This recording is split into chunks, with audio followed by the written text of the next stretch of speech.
Nation. I'm surprised by the juice you're bringing to that intro. Why? We haven't even started the show yet. Well, it only took you 400 to finally find some energy.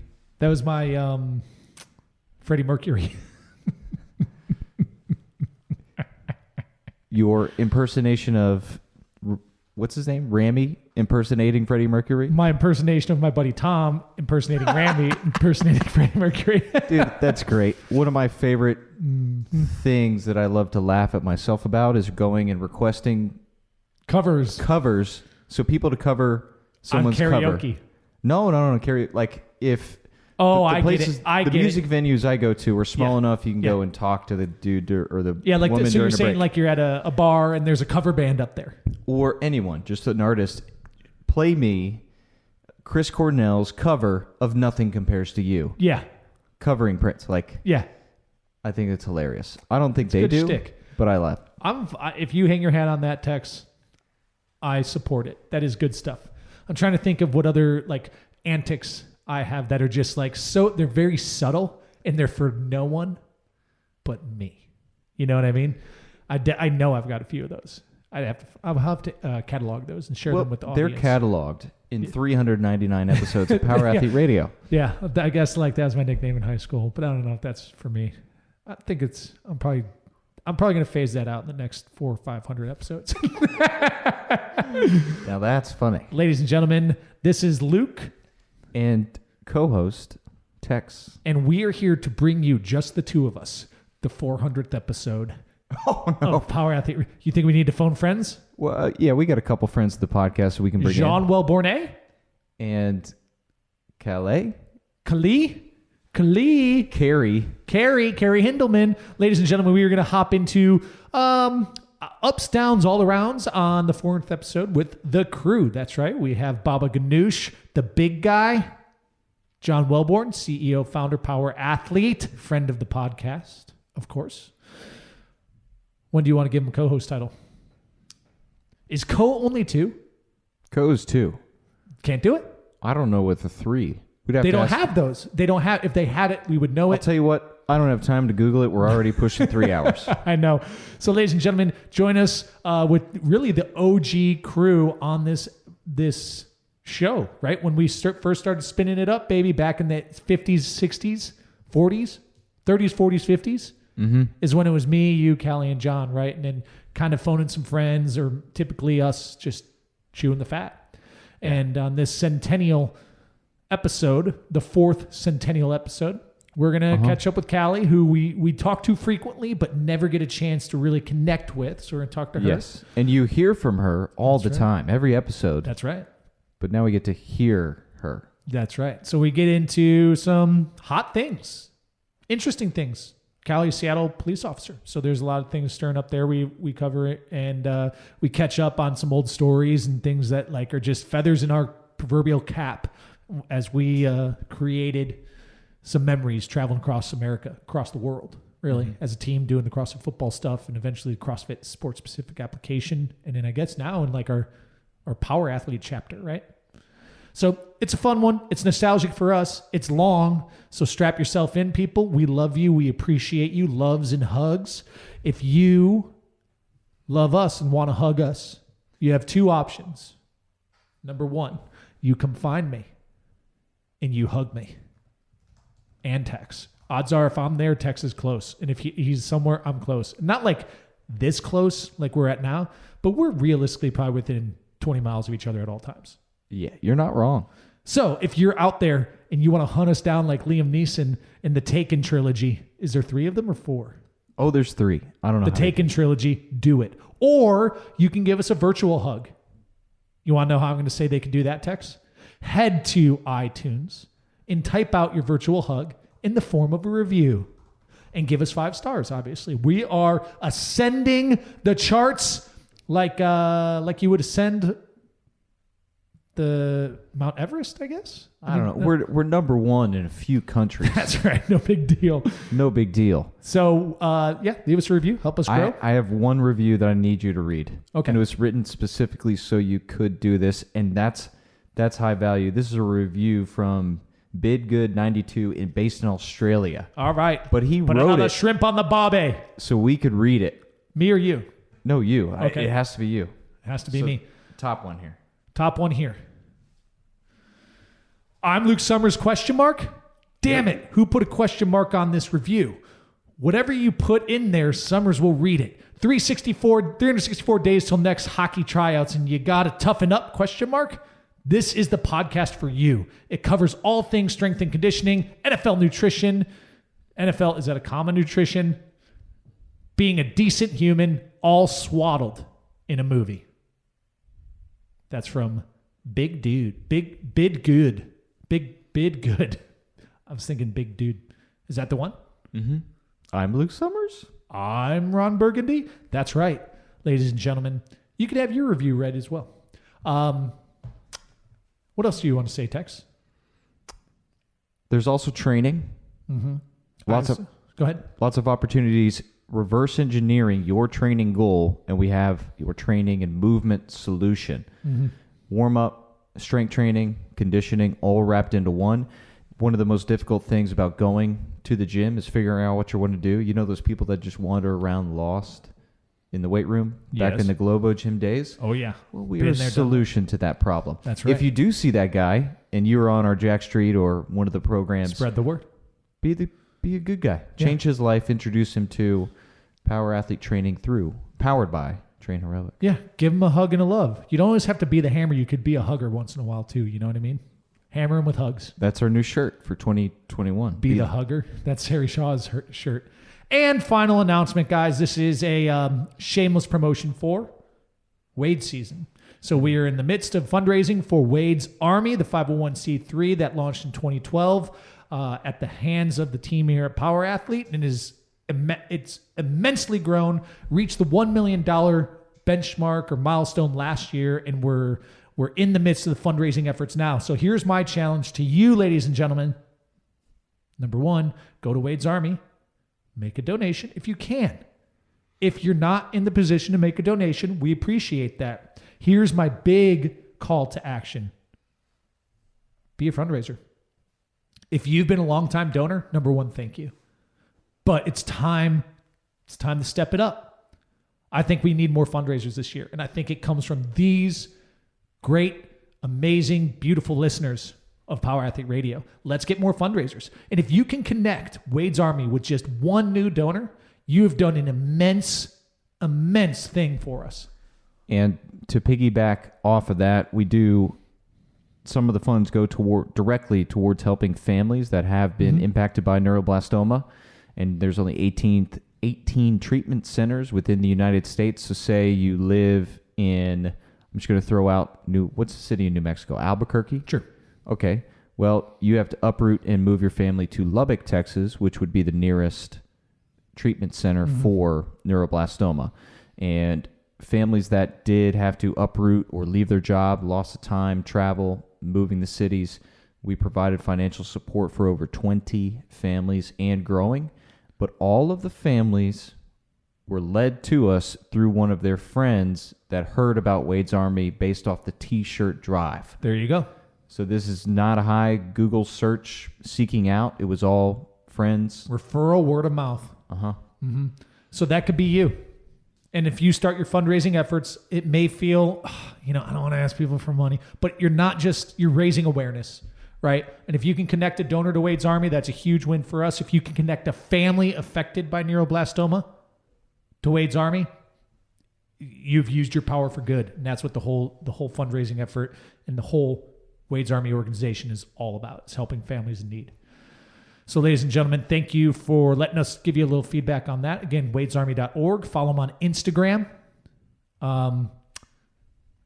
If you want to donate directly to if you want to make it competitive, you can go directly to Texas page if you're not willing to fundraise. Go ahead, Tex. What's your give.classy.org? give.classy.org/Tex, TEX. That's far too complicated. Or you can go to give.classy.org/the Summers, SUMMERS. And that's my wife and my's fundraising page. So if Who do you like more, me or Tex? Just go donate to the opposite, and then the opposite, and then cut it in half and double it, and then we'll take it. So thank you, ladies and gentlemen. Thanks for listening. Let's get on to the show with our favorite Cali in the world, Cali Hinzman and Baba Ganoush. Should we do it? Yeah, take a deep breath. No, that's a sigh. Go. You there? Yeah, no, we're here. Yeah, Dry Aged Beef was my nickname in high school. Okay. When is that joke going to die? I still think it's funny. The better part is people are like, oh, yeah. And then I'm like, oh, isn't that Luke's nickname yesterday? Nice. Can we just say, like, after your 20-year reunion, that, like, all your nicknames from college or high school, just, it's over? Yeah, we've got at least one super fan out there cataloging all the nicknames, right? Really? Well, now. Like Hubert Cumberbatch or... Whoa, Who else? OPSEC. Whoa. Hey, Callie, what's your exact address and phone number? Why don't we put that on there? Or have we started? Are we going to post this part? No, I don't know. Are we recording? I mean, we're always recording. Always. Always. Everything's recorded. ABR. Yeah. Always be. Always record. That's why I'm in a nondescript, like, there's no pictures of my family back here. I thought they Just a couple canceled Halloween. self-portraits. Yeah. Just... I thought they canceled Halloween like they canceled the Seattle Police Department. Mm-hmm. Oh, soft spot, John. Should we start Yeah. it? You guys wanna Halloween light it or up? police? Yeah. Shall we do Pop it? it off. We didn't waste much time getting to talk about food, so I'm just wondering when movies are going to come next. Food and Great question. seminars. Dude, I tell these guys all the time, I'm like, man, I can't wait for us to refire up the CrossFit football seminar so we can go back out and Because eat some Daddy's fucking hungry. amazing dinners. Yeah. Well, you're going to be upset to find out that Callie's been running it the past 4 years.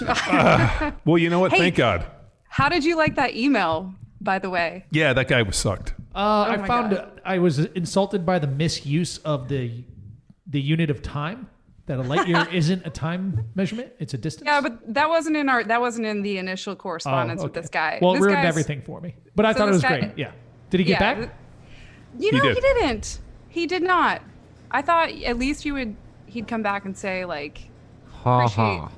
yeah, just appreciate one. the effort you put into that, but no. Well, I think people have lost their sense of humor, especially over email. Yeah, potentially. Mm-hmm. Or maybe he just thought I was like a crazy person. Eh, He's not wrong. thought or knew? So what's going on with you guys? Speaking of new, what is new with you? Well, nothing. Same old, as they say. Nothing new here, except we have central air in the barn. Holy smokes. and we have a shower. That's huge. Finally finished the bathroom after a couple years of construction. We're one big, or maybe two or three big sheets of glass away from One Tex piece. and I just bro showering in the morning. One piece of Oh, glass. We got to save water. Well, is it going to just be one swinging piece Yeah. of glass? Yeah. So I had them, instead of putting panels in Yeah, and this, that's smart, I want 'cause- just a huge fucking door. I mean, Like a huge bull in fucking bull in guy. the china shop. Tex broke his huge phone friggin' answering it the other day because he just doesn't know how to be delicate with things. What's the doorstop situation? He's going to swing that fucking thing open. Well, if you break the door, I mean, there's going to be a replacement fee. shatters in the shower. I'm surprised you Yeah, guys don't shatter the fucking door. If you Why- shatter what? the bathroom door, Why get a glass door? people in shattered glass showers shouldn't throw stones. yeah. Stone hands. I'm surprised you guys weren't influenced when do you remember when we stayed at that that Airbnb disguised as an Airbnb that was actually like a rape shelter, rape dungeon? the weirdest and they had a part- bathroom. They had a bathroom that was like open. It was basically what I would imagine like if you were in Auschwitz and you were getting marched to your death to like a gas chamber. That's exactly what The it looked weirdest like. part about it is Tex and I showered in that bathroom, and then I was telling you about it, and you're like, "Well, you know, there's another bathroom," and It's not. It's that's not like communal. this. And the thing I was laughing is like, I was kind of waiting for, I'm like, God, I hope Lexi and Callie don't just walk in and be like, what's up? High five, get in the shower, which would have been even more funny. Locker room, team shower. It's like Starship Troopers. Everyone's just showering together. Oddly enough, I watched Starship Troopers on Saturday night with the kids. Oh, That's so awesome. good. And the hilarious part Friday? is when they were like showering, Let's do it. like when they were like in that shower scene, the girls were like, so everybody just showers together? And I'm like, yeah, that's how it works. Yeah. They're like, oh, okay. The That's- future. It's the military future. I am, like, truth be told, I am embarrassed that was the Airbnb we selected for that weekend. I mean, I couldn't believe it. I'm not over it yet. Like, I'll eventually get over it. It's a fantastic story that Jesus. like everybody like really goes all out for Summer Strong with their team. And I'm over here like, this is $128 a night. And that really nice one's $132 a night. I don't know if we could all my God. afford the $3.50 swing. Well, the parking lot view versus the lake view. The fact that it was a home in the middle of a parking lot that used to be a dentist's office converted into an God. Airbnb. That was an insane asylum for sure.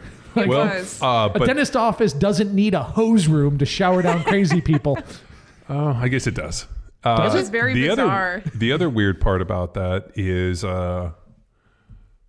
actually that we got hammered when it was 90 degrees outside and we just sat out. Technically, this is episode. I got so drunk I went to bed at 6 o'clock. This is episode 400, 401. I was like, it's 5 o'clock. I think I'm going to go to bed. I'm real tired. And I'm like, I am the worst drinker. Luke, on the other hand, can drink for like 3 days straight. I had like 3 drinks and I'm like, oh, I'm so tired. I think I'm going to go lay down. Well, whenever I get drowsy, I just put on Avicii and then it'll get me through the next 24 hours. That's my secret. Avicii and White Claws. We also, that was the dawn of the White Claw, and John just thought it was water and was drinking them to hydrate. I woke up at 4 a.m. so dehydrated from all the drinking, went downstairs and all I could find was White Claws, pounded like 7 White Claws, and then went back to bed and was like, man, I feel way hydrated, and then woke up even more dehydrated. To give a little context to the listeners, this is or was the annual Summer Strong event, which is where our team has decided like we'll come together and let our hair down, have a little fun, blow off some steam, and get to be, I guess, spectators. Because a lot of the events, we don't do that at the symposium, really. No way, not at all. It is not at all that. It is not even at all that. It's nothing like that. It's it's not like every weekend we're just smashing 7 White Claws.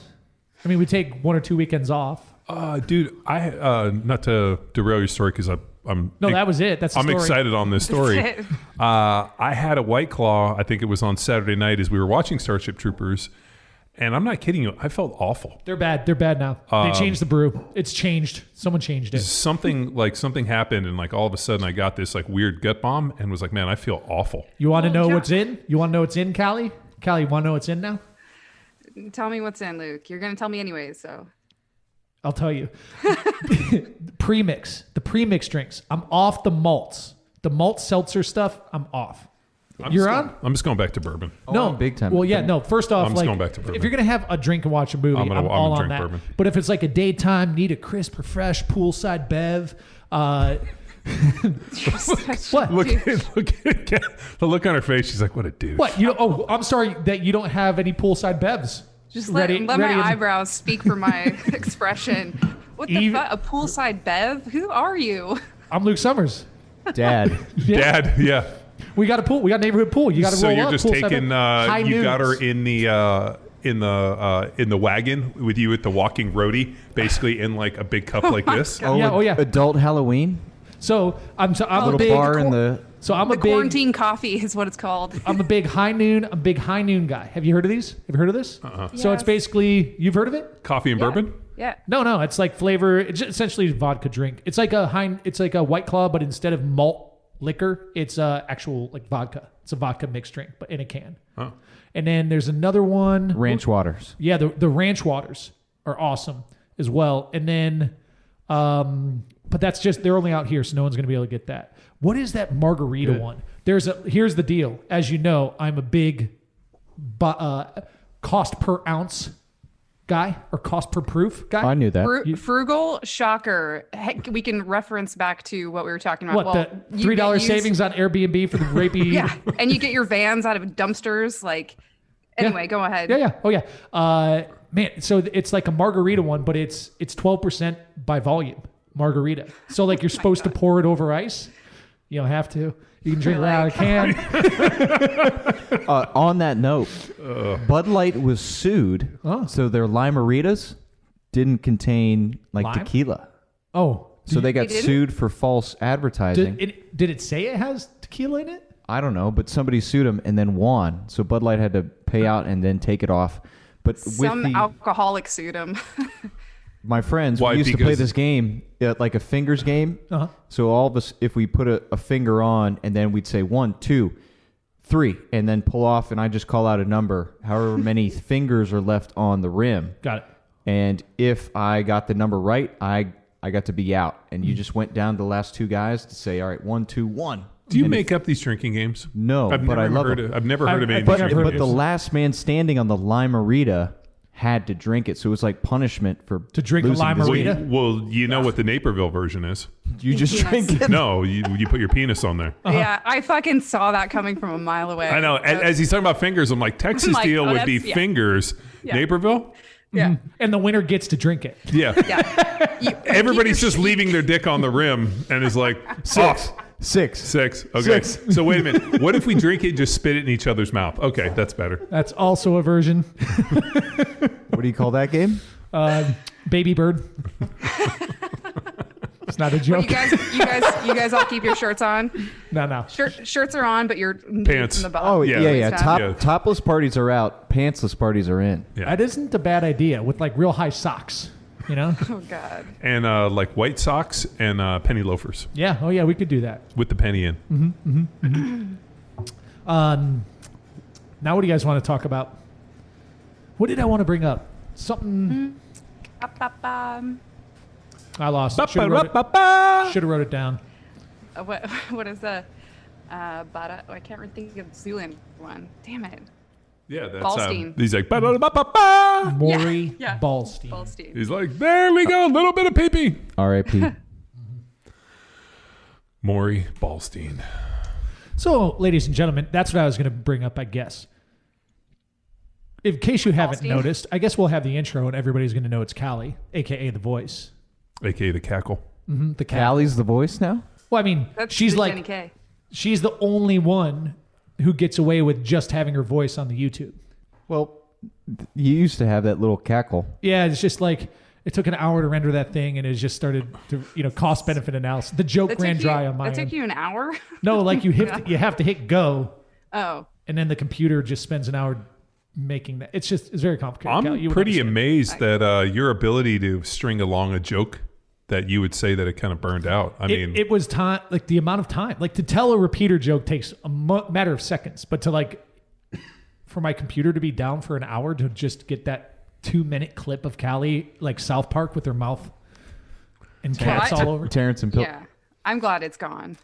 Uh-oh. Well, Hang on, let me hold on. make Let a me note. make a note. Bring back Cali, cat Yeah. thing.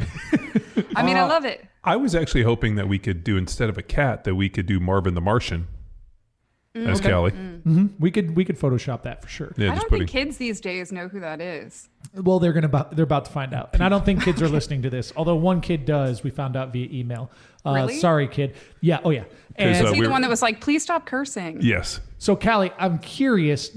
I don't recall, and maybe this goes out to Tex as well. So, as this is like our 400th episode, right? So, the fourth quad centennial, is that what it would be?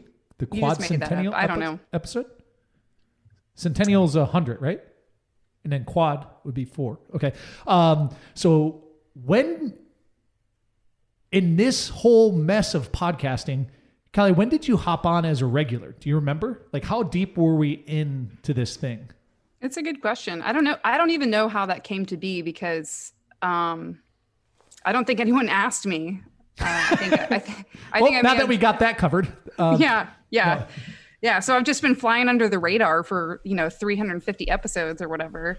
I don't even know how that happened. I think you guys were probably recording in the stock room at Balboa, and then I just started cackling in the background, and you were like, No, it wasn't in the that. stock room at Balboa. We started the podcast at Old Power in Power. before that, it was Feb 10, 2014 was episode 1. When did we go into 2015, 16, at the end of 2015. I think. What- Well, the It first was- podcast I remember doing was in New Power Athlete. Yeah, and then because we definitely did a Dr. Tom episode in the at CrossFit Balboa, Well, it was 2013. 2013, Feb 10, That's right, we 2013. did. I do remember that when we did it. It wasn't in the stock room. It was in our weird break room. Remember that? Then I thought that was a stock room where we had all the T-shirts folded up, and there was like, I don't know, was that Chelsea's office? Yeah, that was Chelsea's office. But remember we had that break room, which we should have just converted. That was next to the kids' storage. Yep. That was where it was. Are you sure it's 2013? 100%, because I hopped on episode 13 or something like that, and I was recording in University of Texas big like film room. And then I just was able to reserve it because it was summer football and downtime, and it was just hilarious to me because I was in this giant multi-million-dollar room recording on Oh yeah, I remember that a one. little iPad. Yeah. So Tex was on episode 13. Hinsman, you were in what, the 30s?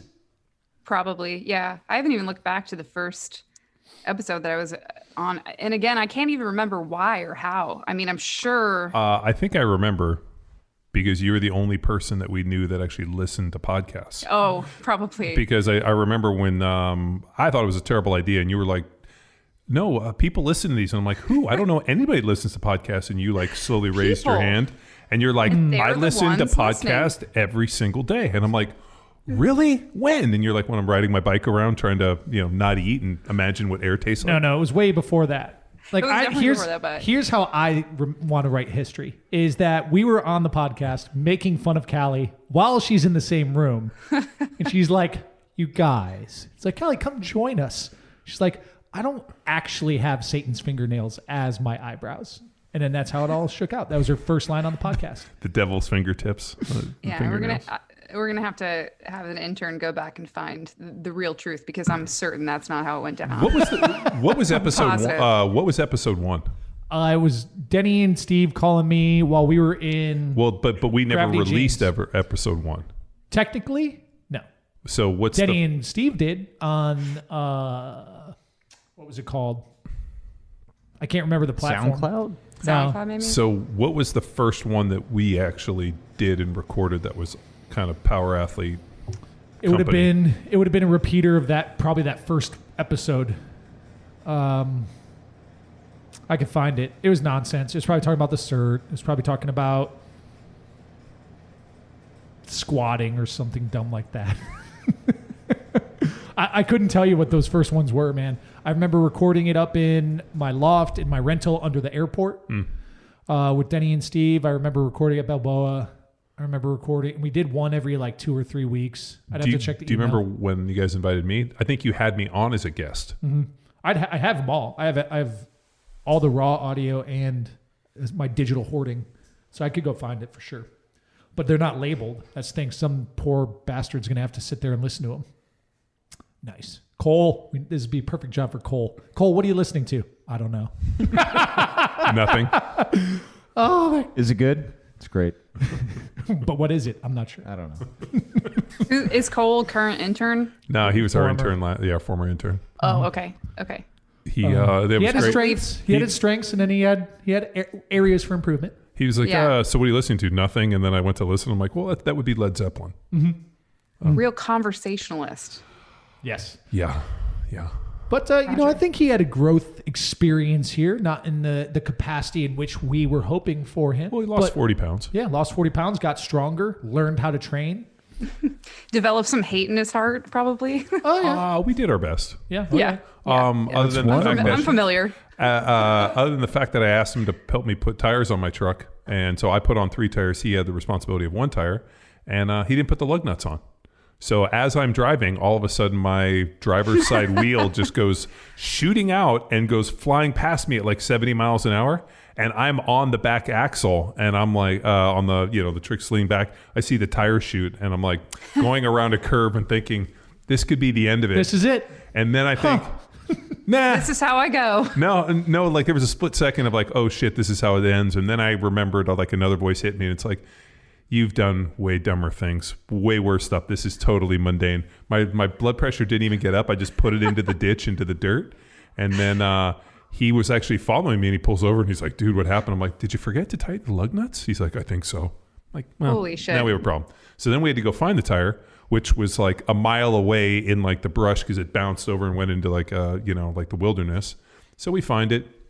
Then I had to go get 2 jacks get like jack up one side of the car to get the other side. It was the sketchiest shit. Finally got it in there, got the truck, and it's been fine ever since. But yeah, that was a good one. Yeah, and I remember Luke being like, "You almost killed him."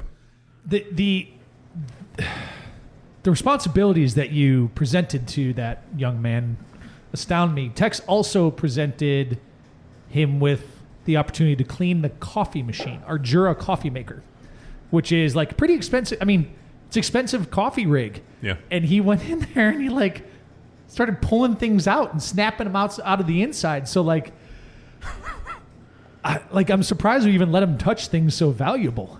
But well, I let him. He broke a hammer, and he broke a sander. So like I had him. How do you break a hammer? I don't know, because the thing is I don't think we. Oh, what was I having? I know what I had him do. I had him rip out the old shower pan. Yeah. You're the hammer, the nail, or the intern. And then he broke the hammer, and then the best is he just put the hammer back in the shop, and I was like, "What's this broken hammer?" And then I finally, he's like, "Oh, I broke it." I'm like, "Don't you think that's something you should have come and told me?"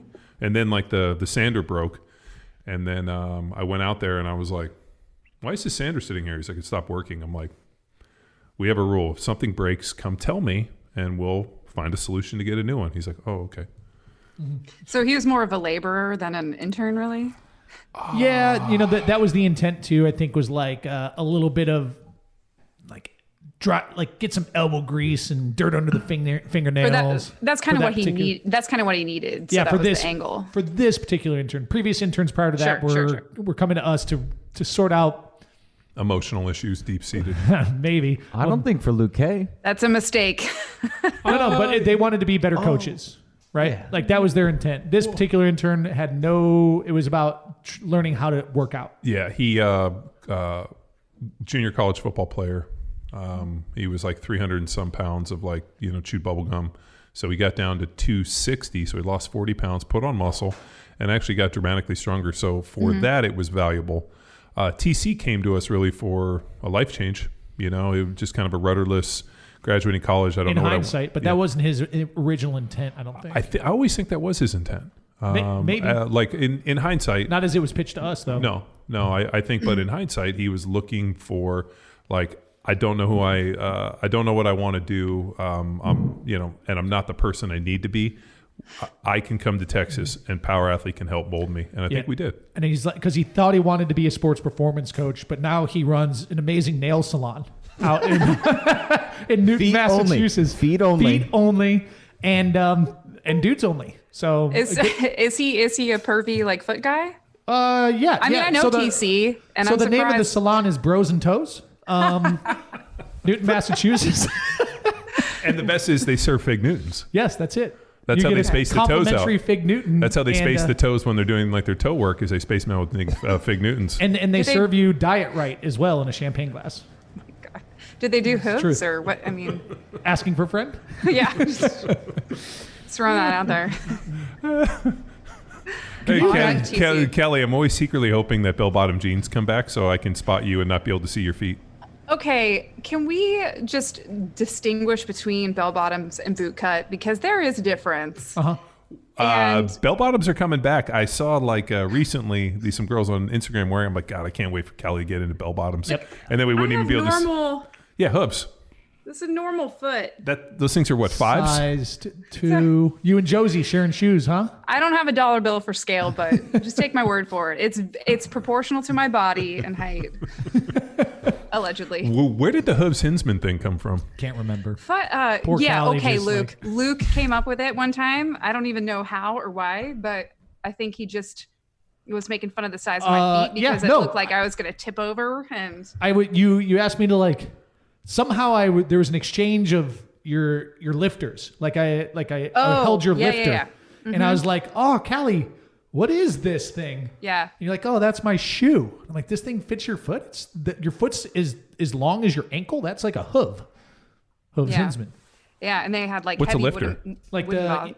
Lifting shoes. Oh, like Olympic shoes. Yeah. Yeah. Those are, I think I think those were, do you guys remember we used to have some spares at Balboa that people would kind of communally use, which looking back is fucking disgusting because we weren't like a bowling alley where we would spray them out. It was just like communal use. Yeah, and no, I sort of adopted this pair because nobody else could fit them. There were no children training there at the time. Anymore. So yeah. So those became mine. And you still have them. And now Tom wears them. No, I don't have them anymore. I wish I could say that I was Olympic lifting on a regular basis, but I'm not. So your aspirations, your Olympic hopes are no more? Shot down. You're going to have to get into what? Curling? Is curling the new thing? Mm-hmm. Yeah, curling my hair, curling. So how is motherhood? How is it? It's good. I'm just hoping she doesn't start crying or like lose her shit. But yeah, it's good. Mm-hmm. Everything you had hoped it to be?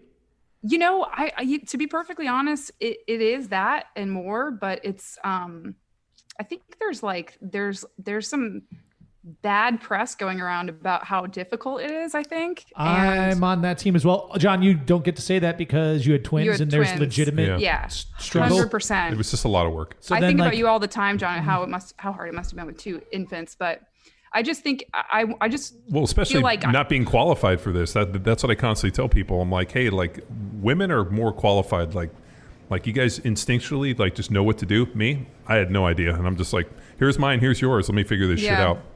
And I think that's the other thing is that people always say, like your wife, for instance, John would tell me like, you know a lot more than you think you know. This was prior to giving birth and everything, and I that sounds like a very cliche thing to say, but it's actually true. Like once you start enacting that role, it is very instinctual. And so it's awesome. And I just think, it's not that complicated. Like at this phase, because she's not fucking talking back to me right now. She's not smoking, driving a car, dating. Like nothing she's not moving yet. She's not really moving. Yeah, I mean, she just basically just rolls around, babbles, and I just have to meet her basic needs and make things fun for her, and that's it. Sounds like Luke Summers on the weekend. That's it. Just basic needs. Ashley just has to make sure you need your basic needs. Rolling around on the ground. The occasional spit up. That's right. Luke? Keep me clean, keep me fed, keep me cold or warm, depending on how I feel, and change the TP roll. You know what I mean? You do it in my house. In my house, my wife knows when to change the TP. Good, go get your wife. There are things that are like, I mean, it's a fascinating, as you guys know, it's a fascinating like experience of human observation and just going through that whole process of watching something grow. But there are things that like I didn't know would be very difficult. Like I would consider my job as a police officer to be somewhat stressful, but I have not experienced stress like trying to fucking clip the fingernails of an infant. Like it's like going in to like disassemble a bomb or something, and like their fingernails are so tiny and you need like the utmost dexterity. It is a next level thing, because one time I got a little piece of the skin. Oof. Mm-hmm. It just, and that kind of thing, like, I'm not prepared for that. I'm like, holy shit, like, I mutilated my child. Well, they scratched her face. So I remember that one. Yeah. Like I got to the, or like, I couldn't cut their nails. So I just put mittens on and taped them on so they couldn't scratch themselves. They were like, oh, you have to trim the bait. I'm like, this isn't working. And then I looked online. They're like, just put mittens on them and tape them on. I'm like, sweet, tape them on. They just had talons under there, like growing. Well, and then they finally, and then I think what I did is I got like a little Dremel and I started using like a shop Dremel on there. Nice. And that's, and that was how we did it. And they actually liked the sound and were more fascinated by that. And I was like, zip, zip. On our end, we like early issues, right? So early issues with clipping. So whenever Ash would nurse, and I was around, I'd just get in the habit of like grabbing her hand and just kind of holding her hand and massaging. That's when to do it. Mm-hmm. Right. And then as it became time to clip nails, it was just common. When she would be nursing, it was common for dad to come over and grab a foot or grab a hand.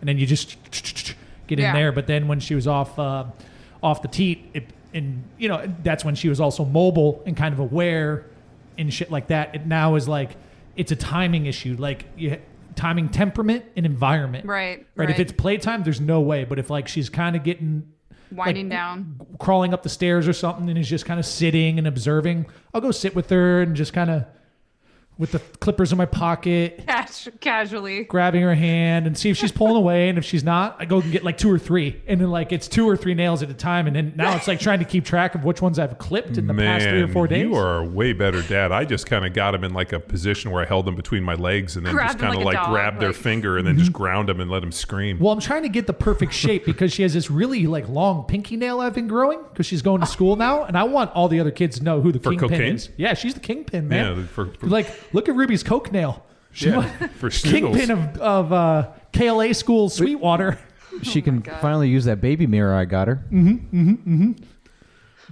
So that has been it's one thing. Cali and I, John, maybe you can fucking set us straight on this because there's also, I think, as parents too, like aspirations. Oh, here's how I'm gonna do it, right? And there's like the theory, and then there's the practice, the practical application of we it. We were chatting yesterday, and like because it's Halloween and like candy. And we kind of understand that candy is not a good combo with a kid, you know, because they just turn into fucking monsters. Yeah.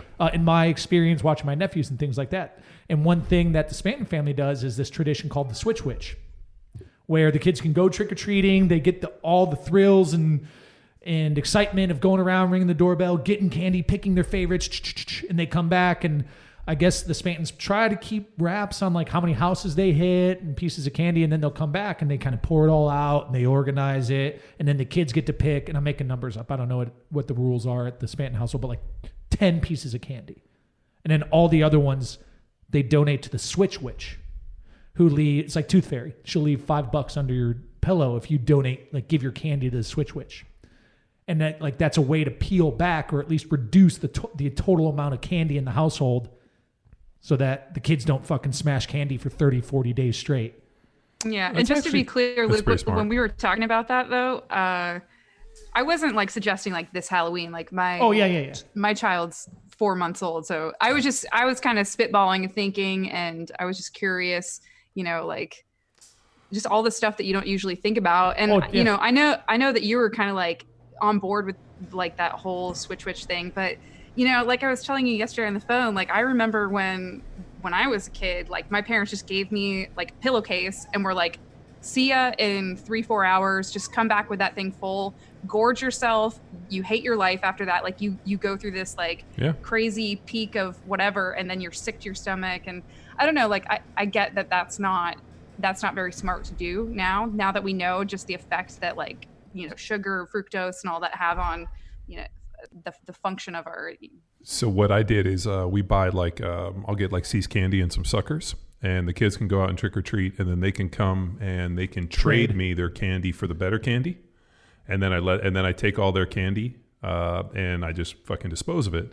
The only problem is it worked when they were like 4, 5, 6. Yeah, that's the thing. Then there's 7, now the 8, problem 9. is Jamie is going on 9, which is really going on 26. So she's a lot smarter than everybody else.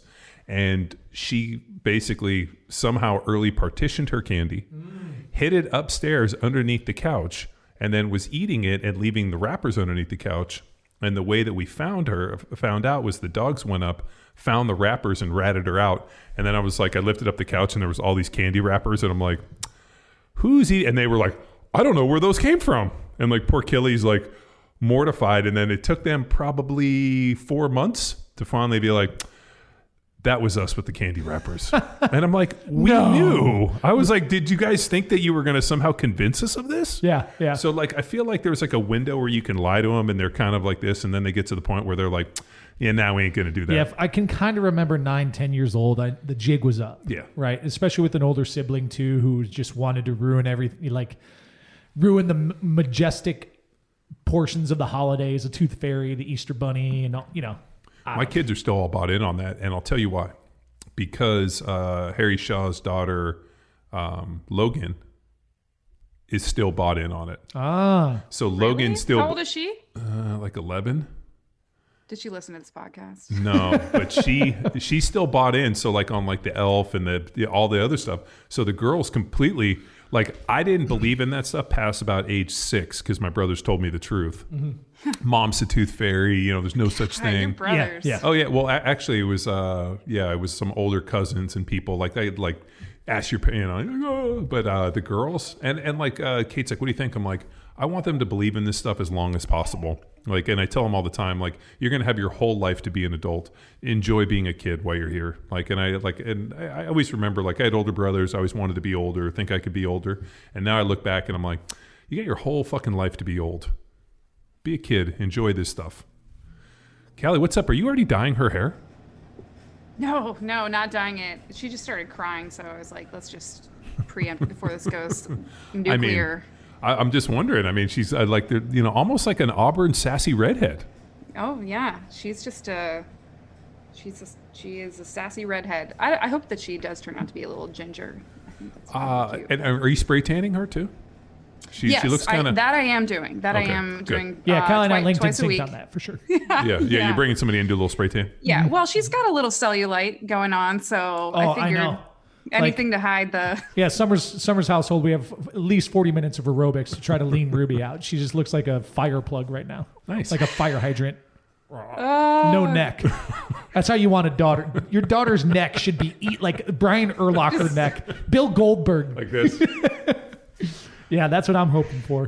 Dude, somebody posted on Twitter yesterday. I got tagged like a clip from when we fucking laid a curb stomp on the Baltimore Ravens when I played for the Chiefs. And like Ray Lewis was complaining about it. He was getting double teamed. And somebody put like a 2-minute clip in there, and it showed our like like when you like the announcer, like John Welborn, Cal Berkeley, and and it was pretty funny as he got like through all the offensive line dudes. Everybody's neck is like dramatically wider than their heads, and it's pretty funny. I made the kids watch it, and they were like, "Why does your neck look so big?" And I'm like, it was the early 2000s. It was in. I was like, thick neck in it. I was like, I weighed about 30 pounds more. They were like, Jesus. So did they have John? I guess was there like the animated intros for the linemen and like players back then? Yeah. So did you have to listen to producers and what you could do, or did you have like a? No, they just let you do whatever you want. Really? So that's like awesome. Jared Allen did culinary school. Yeah. So I just did University or California at Berkeley. Yeah. And then Tony did UC Berkeley. I always wanted to be like one of those like Palos Verdes High School or something stupid. But I was like, I don't care that much. But I guess, did they do like the posing one, or you just got to introduce back then, it was right? just like a headshot. Yeah, because now like now you kind of they do like a pose yeah. this, and you're like, Man, I wish we could get our hands on some of that, like the Wellborn footage. Wellborn outtakes from the so good. NFL interviews. That needs to be the intro to the podcast, the animated intro. So what do we call it? Like, if you wanted to access archive stuff, do you call it NFLPA? I don't know or how like, we'd even get it. do you have to call like NFL Films and pay them a fucking your life savings? Somebody had like some NFL Films clip of us. It was obviously like a clip put together where we were just murdering the ball, and it was I guess it was because the Chiefs played the Ravens last night. Yeah. So they probably brought it up, and the comment was, "Can you imagine if Mahomes had this offensive line?" Yeah. Oh. Yeah. Yeah. Which was generally considered like the best offensive line in football. So I was like, there's got to be like a vault of VHSs somewhere. Oh, there is. Yeah, they don't trash NFL any films. of that, right? No, and No NFL way. films, like they never know when they're going to need it, and it's pretty amazing to go to NFL films. They were right in New Jersey, not far from my house, and so we went over to the studios a few times. It's pretty neat. That's cool. That's a lot of stuff. That's a lot of storage. John's were pre-NFL Network. So they were just hoarding and collecting all this stuff from 50s on. When did the NFL Network start? Man, I don't know. But definitely after 2010. Yeah, it's been more. Let me Google it. I'll get back to you in 5. 5 hours? The hilarious part is Ethan? they fucking canned Booger McFarlane, and now He's got him. halftime. And now he's at halftime with Chris Bermer. As like they do like the halftime thing, with Chris Bermer, and I was like, God damn it, this guy is so awful. Can't they just fucking get rid of him? Actually, I'm wrong. November 2003 was NFL the first start of NFL Network. Can I ask you what you searched for to get to this answer? NFL Network began. Dude, Oh my God! I knew whatever your answer is, Luke is going to criticize it. We He's just going to be told like, him. No, John and I just told him how to Google. The question you have in your head that you would Exactly. ask a human, Assholes. ask the fucking Even Google. No, I want to. Hey, what year? And I even put hey in there. I'm like, hey, what year did the NFL Network start? No. I want Google to finish my sentence. Yeah. That's how I search. No. Have you ever Googled how to Google something? How to Google? How best to Google? Put in exactly what you want. Google that. How to Google. Of course, text has it wrong. Yeah. Oh, but I got Me this Google. Right? He wrote me Google. I got 10 websites and a YouTube video. Oh my How God. to use Google search. Wonder what I that feel like we YouTube could video's own like. that search term. Like we could probably set something up. Literally no one is searching that because everyone knows how to do it. No, what we could do is if we you're could doing do it, you're doing it. We could do a whole podcast on how to Google, and then maybe we could be the number one search. Well, term the on first one is lmgtfy.com. Let me Google that for you. Let me Google that for you. I actually used to use that when people would. that. Yeah, I know we do. Yeah, all the time we'd send them Oh the my link. God. So, and it like they'd click I it hate you so much. and like it basically Googles the same question they just asked us. I hate It you. Googles it and gives them the answer to it. Dude, we used to send Not- that to people Oh constantly. yeah, what a great customer support You guys group are we awful. run. You're awful. We've people. really changed like the whole tone of our customer support. Before we used to like try to offend people. Now we're like, how can we help you? How can we serve you? So we've really grown as a company. Why are you asking totally rational questions to us? Stop it. Why don't you type it into Google? I don't have time for this shit. Like with the T-shirt thing, like it'll get to you when it gets to you. Like Yeah, that was a real problem on the CrossFit football days. yeah, Ugh. for sure. When Chelsea decides to answer her email, it'll fucking get to you. Yeah. I remember as much as I enjoy Chelsea, she's like, I just want to ship everything once every 2 weeks. And I'm like, okay, but people pay for like 1 and 2 day shipping. The Fortnite approach. It'll get there in 1 or 2 days after I ship it. And I'm like, no. You don't understand. If the receipt comes in, like the order comes in, I need it packaged and shipped that day because they want it in 2 days. I can't do that. I only want to do stuff. And then she's like, but I only want to check my computer once every couple of weeks. I just don't like my computer takes a long time to start, and I don't like to check my email that much. You know, you can get email on the phone. Nah, I don't want to email my phone. Yeah. So this was a huge problem. And I remember like looking at Luke and being like, okay, once again, we need these things. No, I don't want, all right. So then she went on vacation and we're like, hey, we'll have Ashley fill in. Mm-hmm. And then Ashley's been doing it. We're like, hey, and Ashley checks her email once every 2 weeks. So it's like everything's working out fine. oh my God.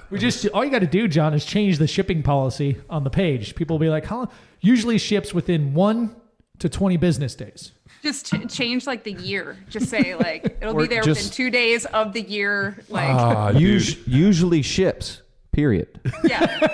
Dude, the amount of hate mail, like I Nice remember text. people were like, I was trying to get this overnighted for a gift and it came 4 weeks later and I'm like, what? Did you say overnight or fortnight? Yeah. Huh. Yeah. What's a fortnight? Oh man. 13. And Dates. it's like you blame it on them. You're like, and what did we learn? Like, stop giving gifts. All right, that's on you. That first one's on you, man. Oh my God, dude. That was that was really 14 days. You can't possibly order something and get it the next day. There's no Amazon. future in that. Yeah. Cut to Amazon. Yeah. cut to Bezos when worth we don't billions. get it. When we don't get something in 24 hours, I'm fucking livid. I'm like calling people. I'm trying to get my money back. Yeah. We're super spoiled. Oh, it's great. I mean, I just don't get things anymore. I'm just not gonna. I've chose not to. Come on. What? I don't buy anything but those margarita cans. That's about it. Am I That's wrong? a problem. Why? That's a problem. I've been wearing the same shorts. These shorts I have here are the Athletic Recon sample shorts I got in 2014. No, they're not. They're sweatpants, and I cut them into shorts. Oh, you're still wearing those? This shirt, this is one of our shirts. Those shorts don't. Actually, you stole that shirt from Frank. That's right. See, Frank. And then this is also like I only take the misprints out of our batches. I like the ones with holes and I just try to keep it real. You know what I mean, John? I'm still grunge. Me and Eddie Vedder. Just keep it grunge. My dad was dropping me some hints recently. He was like, hey, did you know Power Athlete? It's got some new shirts. Pretty nice. And he like brings his phone over to me to show me the carnivore shirts. I'm like, Dad, like I'm aware. I'm very familiar with what Power Athlete's putting out. And he's like, I'm just saying, if I knew a guy who knew a guy, like I'm like, all right, we'll work on it. He wants you to. Oh, he wants some new fresh gear, huh? Yeah, he wants some gear. Yeah. Wait, Bill Hinz, because he's retired now, so he trains like 6 days a week, and does he have, checks all the Instagram stuff. So he has Instagram. You guys are hilarious. So he's an idiot. Bill Hinzman's. Yeah, Bill Hinzman's on Instagram. Yeah, he is. I think we found our first Instagram influencer. Guess his handle. Is Bill Hinzman? Bill Hinzman.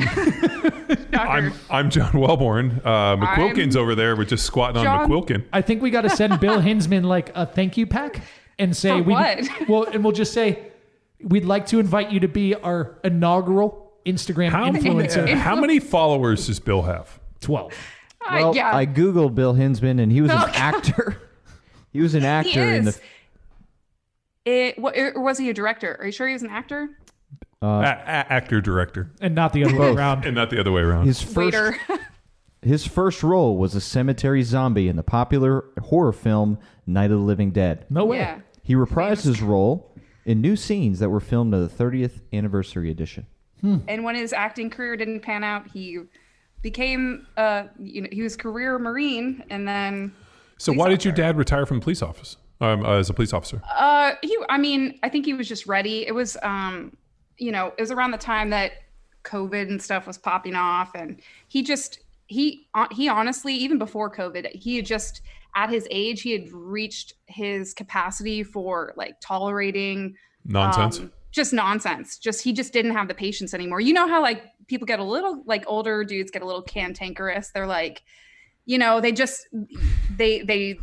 can't handle other drivers. They are like upset when like, the shopping line's not moving fast enough, like that kind of thing. Like imagine that in a police officer. That's like the last thing you want, is somebody with very little patience. So he knew when it was time to go, and he's, now he's loving life. He trains like 5-6 days a week, and he looks great. He just feels great. So I'm like, good for him. I'm glad he did like, I think 8 or 9 years as a police officer after the Marine Corps. So good for him. How about that?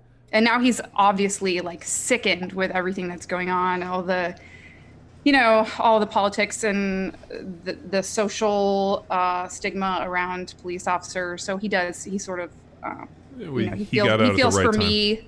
Yeah, he did. And I think he's proud of me being, doing police work, but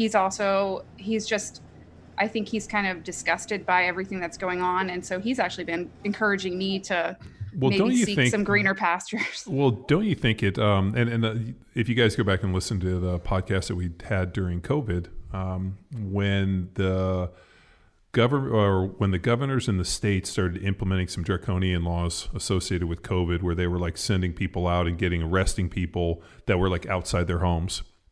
And we saw this like utilization of the police force as this like agent for really just like tyranny in a lot of ways. And I even said, I'm like, this is going to be extremely dangerous, because people are going to develop a dislike and mistrust of law enforcement, because these fucking morons that are, our elected leaders are using these guys as their, own private police forces to implement some shit that they shouldn't. And if you guys remember and you go back to those, I said, I'm like, this is going to be extremely dangerous, because it's going to change the public's perception of police officers in terms of like a helping support role, and make them more of these like agents of tyranny. And then all of a sudden, like that happens in this COVID environment. And then next thing you know, like the whole police shooting and like, and then like the polarization of that. I mean, however you want to get into it, like this happens. And now all of a sudden people have this natural mistrust of law enforcement that stemmed, I think, and really started in this COVID environment. Before, people were like, no, law enforcement. And then, I just watched a video in Australia where they're like having these lockdowns and basically like assaulting, pepper spraying, and beating people that aren't wearing masks openly in the street. So like, I mean, they're, having extremely, like some major acts of tyranny. And the problem is that like people don't know their governor. They don't know their representatives. Like they're not actively seeing it. Like the police are their touch point, and like how people view like the, the government or the institution of law enforcement is really the touch point with the community. And I'm like, I think this is going to be dangerous. It's going to backfire against us. And we're seeing it backfire. And then of course, zero support out of our elected leaders. You got Nancy Pelosi up there just fucking torching law enforcement. And all that, I mean, as a, and doing exactly what they shouldn't do, which is, the job, I think, for a lot of these people, especially, people in those leadership positions, is to try to bring people together. Trump hasn't done it. Obama didn't do it, with the Trayvon Martin deal. He could have been my son. I mean, like, whether or not that's true or not, like, that's not the job to create bigger divisions. Nancy Pelosi up there talking about that Breonna Taylor case is like, they murdered her in her bed. I mean, like, whether or not you believe that or not, like, as an elected official, you can't fucking polarize. And they basically have gone into this identity politics and fucking completely eroded everything. So Kelly, I'm curious on that. So, like, on that note, we get a lot of the sound bites, and I don't want to, like, beat a war drum on blame the media or anything like that. But you're obviously still in touch with, like, fellow law enforcement friends, I would say, various districts and things like that. Is the tension and stigma we feel from, like, the media, whether, the 24-hour news cycle or it's the social media or whatever like that, is that the real pulse of what's going on? I think that they're reporting on things that are actually happening. That's very true. Yeah. I mean, the fact, for instance, that, like, in Seattle, we're using tear gas, blast balls, that kind of stuff when we had to. And then, so those things are occurring, but what they're also not reporting on is the level of violence that's occurring, and rioting and damages to small businesses, major property damage, that kind of thing that has dictated those decisions to be made. So I don't think that there's enough representation for how we came to the conclusions to use that level of force or use that level of tactic. They're making it look like it's unprovoked, that they're just like using this against these peaceful, that they're strong arming. Well, that they're using these like extremely high level damaging type of I guess you could call them non-lethal things against peaceful protesters, right. And they're not showing the damage and the like the level. So I follow a page on Facebook that, like, shows, like, firsthand non-media. It's like firsthand accounts of, like, what's happening on the ground, and, like, the amount of destruction, like the cops getting assaulted. Like, I saw one the other day where that cop got hit in the head with a baseball bat. Dude ran up behind him and hit him. Yeah, hit him with the aluminum. That was in Seattle. Yeah, in Seattle, and like the cop like fled. And I'm thinking to myself, if you hit a cop with an aluminum baseball bat in the head, you're trying to kill him. I would say, like, you deserve to probably at least get shot and killed. If you're going to assault a person in that way, there's really like there's no gray area for me. Like, I'm like, hey man, you're going to assault that person. Anything that happens to you thereafter, I'm pretty okay with. So that's kind of my issue with how things are being reported. Is just one of many assaults that got publicized a lot because it actually happened to be caught on video, and obviously the severity of that crime. But officers are being assaulted all the time.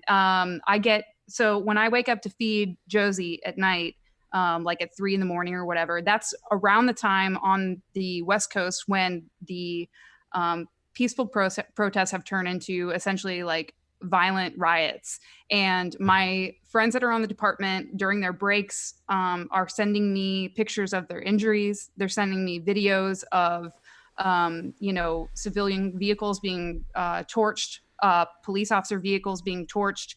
There was a vehicle that was broken into and a rifle was taken out of it. That happened quite a while ago, but these things they're still occurring. And that's my issue, is that, we'll get a few sound bites that, we, another one of my friends this made national news. He was, he had a explosive device thrown at him.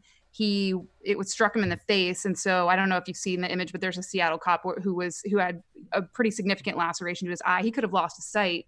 He has a new child and all this stuff, and he's an excellent officer. And again, it's just a very small minority of these incidents are actually making the news. So I don't think that it's really representative of what's truly going on, if that makes sense. Yeah, I guess that one, that's not a shocker to me. But there's also, these are just like incidences of escalation, which is not like that's not the whole job, right? I mean, now it probably is like disproportionate is managing these with the level of protest and things like that. But there's also a level of being a police officer, from what I understand you talking with you, is like you're engaging with the community in non-escalation situations, right? Is that like, are those things still happening? Or is that just like, we don't have time for that? No. So, I mean, that's just the shame of the whole thing is that, first of all, I can speak very bluntly on this topic and very clearly because I didn't come from a whole lineage of police work before I came to the job. I came to the job at 31, right? So I've been doing it for like 5 years now. So I'm not indoctrinated. I had my own perceptions of the police before I even started working in police work, and I came to it with a very mature mindset and not something like, even when I did my first ride along. So kind of to speak to what you're talking about, is so much of police work is not that, but because of the attention that these riots need and the demonstrations need, a lot of other things are not being handled as thoroughly as maybe they should or could be. Our department is working on what's called priority status calls only. So that, that's domestic violence calls, that's calls with a weapon, that kind of thing. But there's a massive amount of just regular police work that is unfortunately taking the back burner because the resources are all being allocated to this. And so, where an officer might be inclined to spend a certain amount of time with a victim of a certain crime, be it a business owner, right, who was the victim of a major theft or something like that, you would want to come up with a plan with this business owner and kind of tell them how they can reach out to SPD to ensure that this doesn't become a habitual thing, like just things like that, right? Our ability to, create that bond and trust with the community is undermined just based on the fact that we don't have the resources and time to do that as we once did. And even before we were, I think I mentioned to you guys in the email, we are below in Seattle specifically, we're well below the national average in terms of officer per citizen ratio. And so, now we're looking to drop funding even more and let about 100 officers go. And so, that's kind of where we're at. Yeah. I mean, our role as officers, not to go on this rant, is so much more than what you're seeing on TV. And it just pains me because I want to see the people that have such an issue with how we're handling, the police work now. They feel like we're not handling it appropriately, or there's a tremendous amount of reform that needs to happen. What they need to do is, in your local town, you need to sign up for a ride-along. If they're taking ride-alongs, do a ride-along and then make some informed opinions on how you can then go to your city council and how you can structure reform. You need to know what they're doing to know what they're doing wrong, if that makes sense, Well, I mean, you were even pretty, I would say, like, you were on one side and went to the other. I know, because we discussed some of the stuff and some of my experiences with law enforcement and like having done some of the, ride-alongs and working with those guys. And I think you were like, and then all of a sudden you were like, you were right. And I'm like, yeah, no, it's a stressful deal. I mean, I still remember on that ride along, we pulled over a dude that was like, had like multiple felony warrants and was like a known member of the drug cartel. And like the cop, like the dude I rolled along was like, what do you want to do? I'm like, I don't know. I mean, do we call for backup or just let this dude go? And he's like, it's going to get violent. Handle it. Yeah. You just do the best you can. Yeah, you can't not look away. Like that's, I mean, there's no just like turning off the lights and driving away and letting that guy go. Completely in it. Like that's just it. That's the nature of the job. And if you want your police department to proactively take these bad people off the street and not to sit and wait for your 911 call to come out, and then you can't hamstring them in a way that the policies don't allow you to when you're doing a traffic stop to enforce these things. Like, this guy's got multiple warrants, what have you. You can't. And it goes back to, just to kind of go off on another tangent, like, when you are handling a situation like that and that you might potentially have to use force to get someone out of a car or something, or there's a flag on their, you pull up their information on the computer and there's a flag that says they're violent towards officers, or they have a history of, whatever, being an armed criminal, that kind of thing. You in your mind, you're thinking of all the escalation of, okay, here's where we're going to start. Here's where we might end up. And you don't want the officer to feel like they can't do their job, right? Like that it's too much of a risk for them to end up as a headline because so we're just going to, you might run a plate and it's attached to a dude with has a couple warrants, that kind of thing, is an armed criminal. And you're thinking in your head, well, if I have to end up using force, this could go really south. So I'm not even going to pull this car over. You know what I mean? And so it's that trickle down effect where you're going to have an ineffective law enforcement. And at that point, what are you really, like, what purpose do you serve? Just looking for easy speeders. Do you remember the movie the Town, where they like go from the bank robbery and they like stop the minivan, they all get out in the mask with the guns and the money, and they look over and there's like a cop across the street. He like looks at them and they all kind of freeze for like a big, like 2 or 3 seconds. And then the cop just looks forward and they like torch the van and take off running. I mean, like, that's a situation where that cop's like, I'm probably about to die. And I'm just going to look forward and hopefully I don't get killed in this whole thing. And those dudes, like that's, I mean, you have to remember, and I think the other thing too, which feels a little unfair, is police are just humans. Like, they're just making the best choice they can with the best, with the information they're presented. And like I've said on this podcast, like I remember my dad telling me, the closest you'll ever be to dying is at a traffic stop. And I asked him why, and he's like, you're a big dude. He's like, cops are nervous. Like, they're like, believe me, like if it's their life or yours, they're going to take yours. Like, don't do anything stupid. Just get the ticket and get away as possible, because he's like, this stuff happens. And the amount of times he saw people that he knew die merely at traffic stops was pretty good. And I remember him being like, say yes sir, no sir, don't argue. We went through this whole thing, and he's like, you have one job when you have an interaction with the law enforcement, to get away.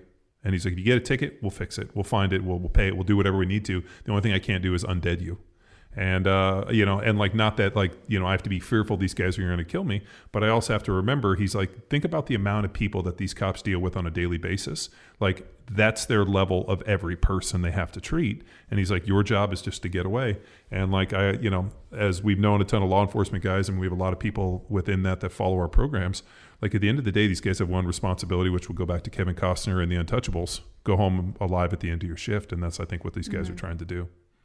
Yeah. And, the thing about traffic stops, just to speak to that, is they can go so bad so quickly for a myriad of reasons. You have a, and they do. I mean, if you look at a lot of officer involved shootings, people carry guns in their car. They do. And so we're always, you're always training to that degree of severity, or that potential level of force. And it's so that you do go home alive, right? But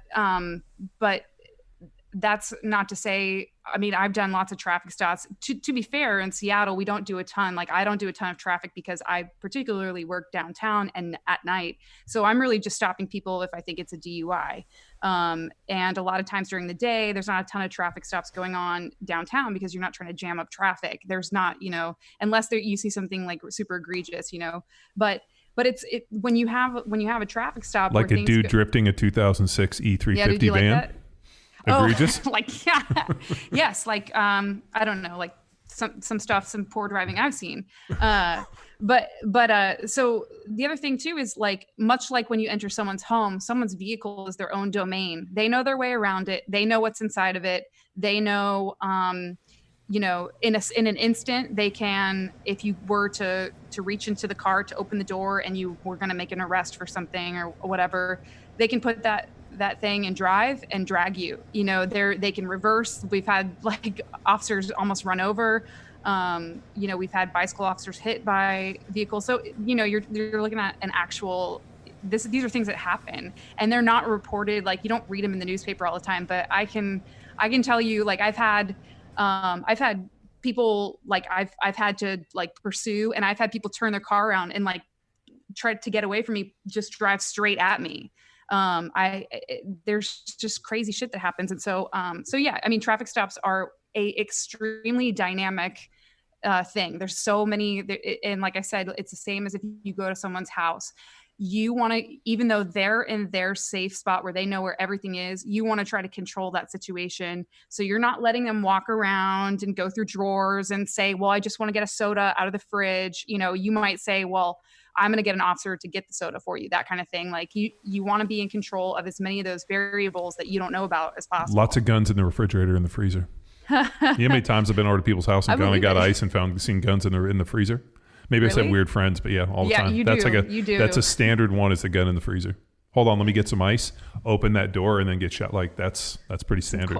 It's cold steel in there. Well, nobody ever thinks about a gun in the freezer or a gun in the shower. No, That's another no. But yeah, so that's just some examples of, you know, the traffic stop thing. Yeah, there is some truth to that. But if you even just search, like if you were to Google or text, if you had someone else Google it for you, you could just go on and look at a ton of traffic stops that go so south. And it's just people just come out of their cars. And I mean, you watch them in the academy because they're one of the most dangerous situations. People just come out of the car as soon as they have the opportunity. It seems crazy to me. I mean, like I'm always amazed at people's willingness to like fall on the sword with things. Like, okay, like, and I, maybe this comes from just being about, family of defense attorneys, where like people get pulled over for crimes, they get arrested, and then they should have their day in court. They should be, brought in and then tried for something. Like trying to somehow fight and like prove you're right or wrong or argue your way out of it that's not the job. That's not the police officer's job to like administer whether right or wrong. Like they observe a crime, they make an arrest, or they write a ticket, whatever. Right. It's my day in court. The way this thing works, like within the legal system, you hire a lawyer, you go and do whatever. I'm amazed at people's willingness to fall on the sword at that moment. That's not even a fucking like the end game of this thing. Like if I get pulled over for a ticket, I can either accept it or I can go to court. Okay, I go to court and fight it. I might win, I might lose, whatever it is. Like the cop's just making an observation. Like here's like an observance of a crime. I'm making an arrest or I'm writing a ticket. Now I have my day in court, and I'm just amazed at people's ability to fall on the sword with this thing. It's like, shit, dude, This isn't the way our thing works. Like people fighting and like shooting. I mean, unless you're like a convicted felon where I'm going to jail for the rest of my fucking life, all I can do is make this situation worse. Right. Well, I mean, again, like I said, I don't do a ton of traffic stops, and to speak to like, it goes to another thing, which is every department's so different. Some departments almost only do traffic stops because there's nothing else going on, right? But in like downtown Seattle, you have 911 calls all night long. So you might have a situation where, you have somebody who's violated a no contact order because of some previous domestic violence. So you show up, you're there to find that person, to make the arrest. There's no question whatsoever. Like you said, John, I'm there to make the arrest. It's extremely like, there's no gray area there. No, it's I black have to and make white. the arrest. And so you go, and when you are in a situation like that, it's a little bit more severe because somebody who's already had like a no contact order placed on them, they've already had their day in court. They know the ramifications if they are to violate it, that they're looking at serious jail time. Well, you never know in Seattle, but they're looking at a much greater consequence. And so that's where you sort of see that desperation kick in, and the police officer then becomes that front line of taking the brunt of, I'm not going back to jail, or whatever, or a lot of them, they have weapons on them and they don't want you to find it. So when you make the arrest and you do a search, or you find a drug on them or a weapon on them, that's an additional charge, and then they know they're really fucked. So that's where the desperation kicks in, and then they start to they start to run, fight, whatever it is that they want to do. Do you think that the system is because the way our legal system's set up is based off of this Anglo-Christian kind of idea of like and whether or not it's within those values, but the idea of like freedom as the ultimate like high bar for this thing. Like I'm going to live a decent life. I'm going to work. I'm going to do these things so I can maintain my freedom. When I start going and committing these crimes, there has to be a deterrent. Like if I do X, I will lose my freedom. And all of a sudden when it becomes a situation where like I no longer care or the carrot of the crime is greater than me losing my freedom or potentially my life, then all of a sudden we look at like a huge breakdown of this thing, because it's based off of this idea of like, if you do something bad, you're going to go to jail. But what if jail's not a deterrent? What if like I might potentially die or get in a shootout with these cops, but you know what? Like that's better than, going back to jail. And it's more importantly, it's I don't care about my freedom. So the problem is like not that, we're going to go and drunk drive or commit a bunch of crimes just because it doesn't fit within who we are and what we're trying to do. But if there's like, I mean, and I would venture to say the reason that we're not committing crimes isn't because we don't want to go to jail. It's because that's not the life I live. Mm-hmm. Like I'm not out dealing drugs because like, well, I would deal drugs, but I'd get caught and go to jail. That's not the deterrent for us. Like, so I'm just always kind of fascinated with like the legal system. And I remember asking my dad this question, like where did the breakdown happen? Like where did like the idea of like punishment or potentially dying in these kind of situations? When did the reward on top of, or the criminal act that I wanted to commit become a greater like magnet than those things as a deterrent? Because if jails aren't necessarily a deterrent, or getting arrested or going to legal system or doing this is the deterrent, it's not working. Like people are rioting in the streets and these things are happening, people are dying, this whole thing, it's not a deterrent to stop people from going out there. Like, hey, if I go put on this black hoodie and go throw a homemade Molotov cocktail at a cop, I'm probably going to die. Fuck it, let's go die. That's where I kind of lose sight. And I'm like, man, I can't, like, I would always think, and this is something that I see with lifting weights all the time, and I'll use an analogy. I'm always amazed at people's willingness to put themselves in an awful situation where they fucking might have great bodily harm. Like, I got 500 pounds on my back and I'm going to ditch this bar over the top of my head and protectively fucking kill myself. Like, I see stuff like that constantly, and I'm always go into things like, my first, deal is, how do I exit this? How do I survive? And like, I always think that like personal security or like personal safety should be people's number one concern. Like hunter safety. If we go hunting, I'm not going to set you up in a fucking blind directly across from me where if I fucking, ricochet a shot or miss a shot that you catch it in the chest. Like that just doesn't seem smart. Like we'll create interlocking fields of fire where we're not directly in somebody's path. Just like, hey, like, does that make sense? Yeah, I get what you're saying. But is it drugs? Is it socioeconomic breakdown? It's both of those things. I was going to comment to both of those. I think it's so much more complicated than I get we're trying to figure out like if this then that, but I think it's so much more complicated. I think it is drugs. I think it is sort of being in and out of jail, and that just becoming like commonplace, and that I have nothing left to lose, that kind of thing. And then but yeah, I think some of it's mental illness, right? So the inability to create like logic and make rational decisions and foresee the outcome. So some people know that being arrested is not the end all be all. Like, hey, like, dude, you're probably going to get out tomorrow morning. But some people don't have that rational, and the police are synonymous with this is just like a tragic thing that's going to occur. And it's, and so people aren't able to logically think through, okay, well, I had to even, imagine you arrest someone for a DUI, they fight you, they would have been released like the next morning, but because they're drunk or high or whatever, then it's like, it's on, that type of thing. So yeah, I think it's a pretty complicated combination of things. Yeah. But I mean, we've gotten to a point where the loss of your freedom is no longer a deterrent for crime. For some populations. Well, for some populations. But I mean, for some, but it feels like, I mean, in Seattle, people are out there riding the streets, attacking the police, and feel that they're fighting some like, war that they want to, fall on the sword on. But to be against some like, I mean, because here's the thing, and I think there's a good distinction. The idea of like, living in a communist state and tyranny and all that, like they come scoop up people that aren't doing anything. Like, like no cop is knocking on my door just to check to see what's going on at my house. Like a lot of these crimes are happening because somebody's calling them, something's happening that's bringing them to it. Like, it's not as if these just cops are knocking on the door, kicking in doors, and be like, oh, this peaceful family, let me blast them. I mean, it feels like the deterrent, which should be, hey, you know what, like, I'm going to live a good life because I don't want to be involved in this fucking deal. But yet now people are just casting in stones and being like, you know what, I'm willing to go out and take part in this. And if I lose my freedom, my life, then that's an acceptable loss, which feels like against human nature, which is personal survival. Like we said, with lifting weights, like if I'm going to do this and potentially die, I'm probably not going to do that.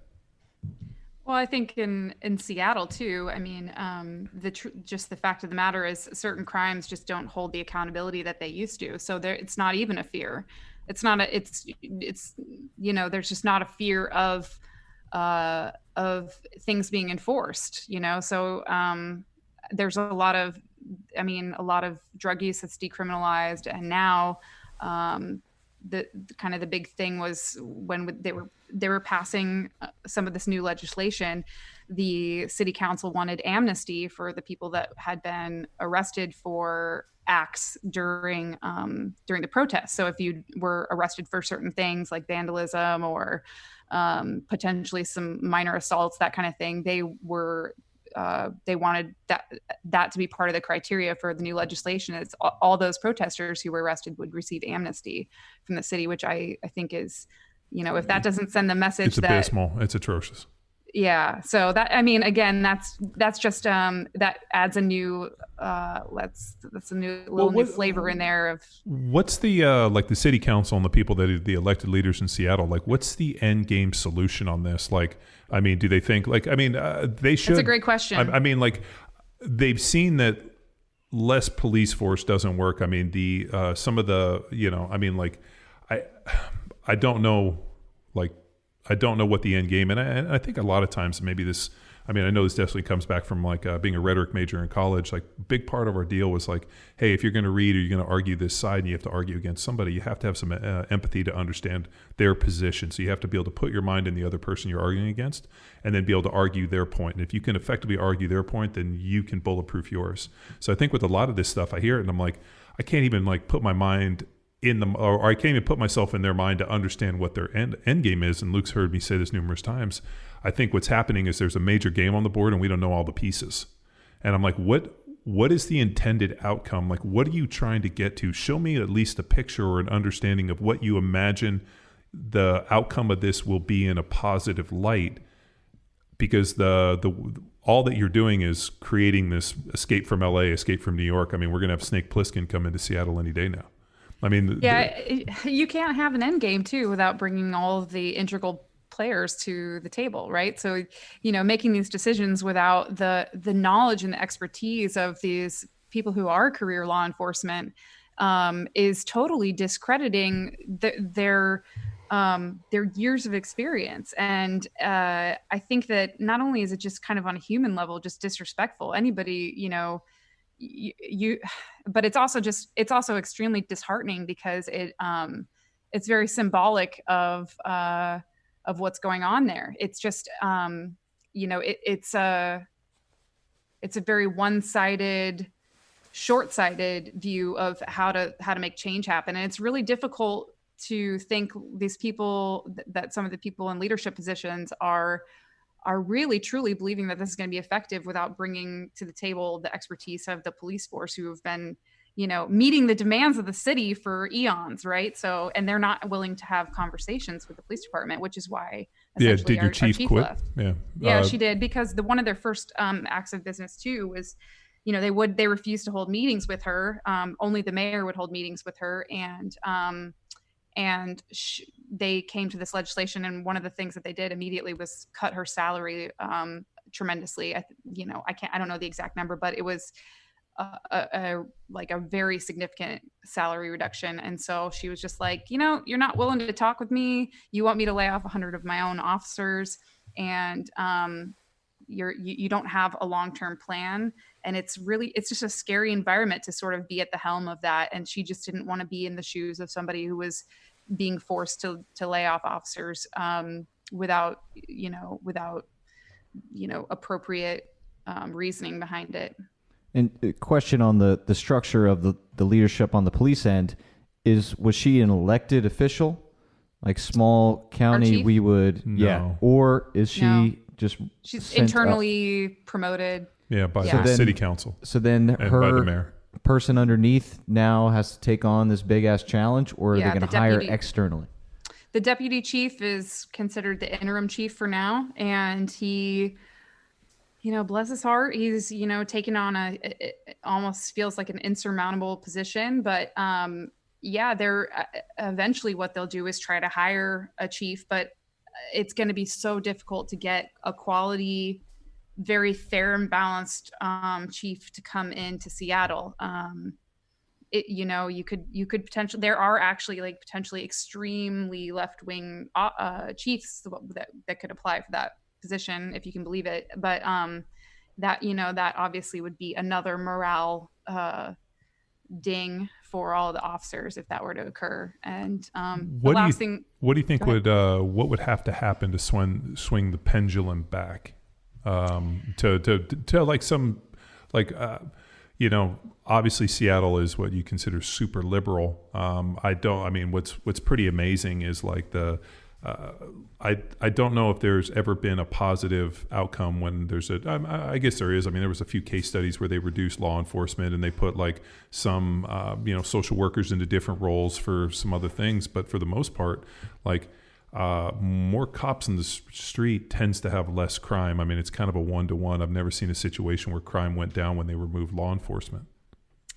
Yeah, I mean, when you say like what needs to happen, ... it's like what needs to happen for the community to trust us again, to put the money back into it, to sort of like not use us as what I would view as potentially a scapegoat for things that are happening in other departments. I mean, I think I mentioned earlier, like departments are as varying and different in terms of policy, demographic, just everything, like as a small business, right? So if you go to like, you could have a gym that's like on it, or you could have a tiny rinky-dink hole in the wall gym, right?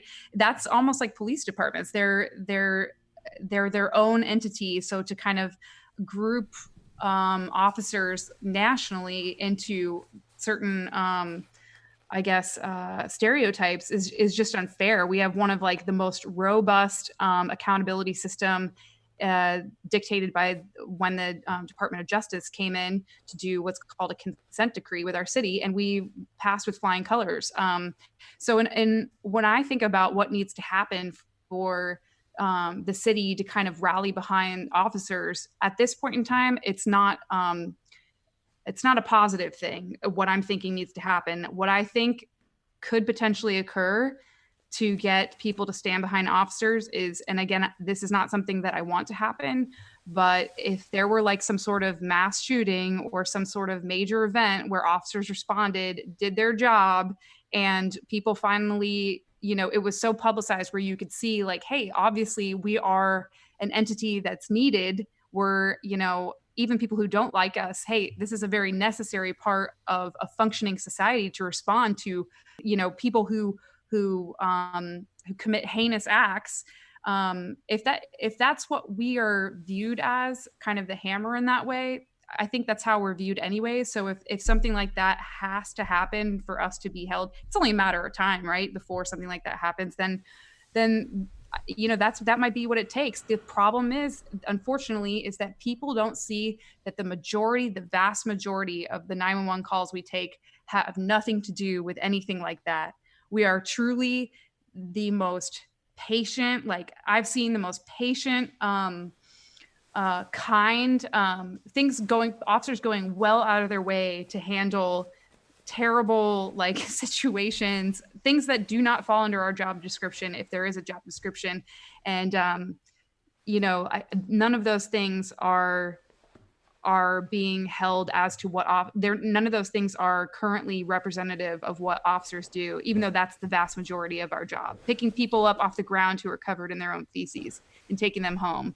Because if the deal, and Luke brought it up with the 24-hour news cycle, right now we have a 24-hour news cycle and all this stuff that goes right to this little device, and you have all these different outlets that are fighting for our attention. And unfortunately, as humans, we only pay attention to the most grotesque and the worst things. So then they figured out that the most polarizing, the ugliest, most, just graphic type shit, like that's what sells. That's what people are tuned into. I mean, like a bunch of feel good stories about, law enforcement doing a good job. They know, which is realistically happens. Probably much more than the other stuff they know doesn't sell in terms of a 24-hour news cycle. So what they've effectively done is they've polarized it in such a way because they have to fight for clicks.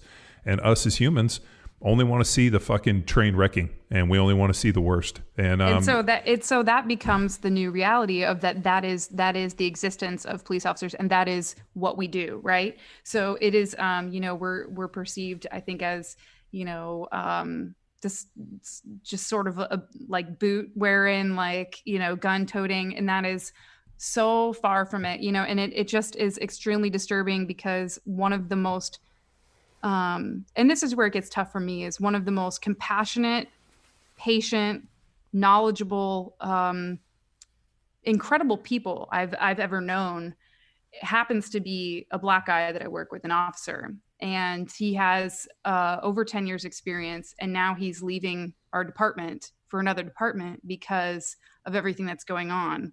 And that's a perfect example of, the city would want representative people of different minorities out there doing the good police work, being excellent, patient, great communication skills, great rapport with the community, and he's leaving. And it's like this, you're going to end up shooting yourself in the foot from all of these, from the lack of support from the city, and the media is just as much to blame, because you're personifying us in a way that is not truly who we are. And you're going to have officers leaving certain departments or leaving the line of work in general. And then what do you have? Then you really do have the random dude from high school who has a chip on his shoulder or whatever, is like,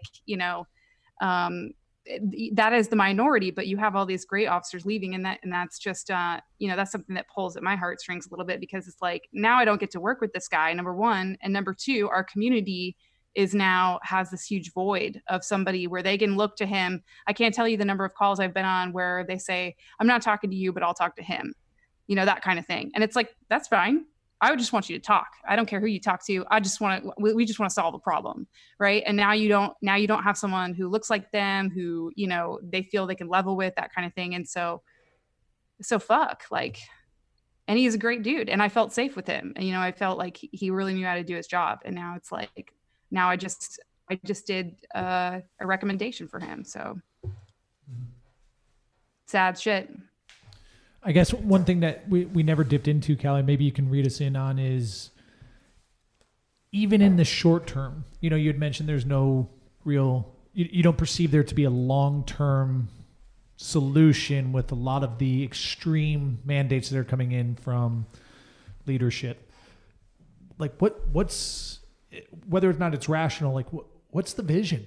What's the vision with, reducing police force in such a significant magnitude, and I guess peeling back a lot of the authority like the most pragmatic and unbiased way, which is going to be hard, obviously, sure. But I'm curious. No, I mean, I'm all for reform as well. I mean, you can continue to sharpen any tool to make it better, and the police force is a tool, and the vision currently is, the thought is, if we let some officers go, we're gonna, it's mainly a funding thing, right? Like the whole defunding police is that they're gonna reallocate that money to, specifically in Seattle, to speak to Seattle, is to put around, I think the number is $4 million.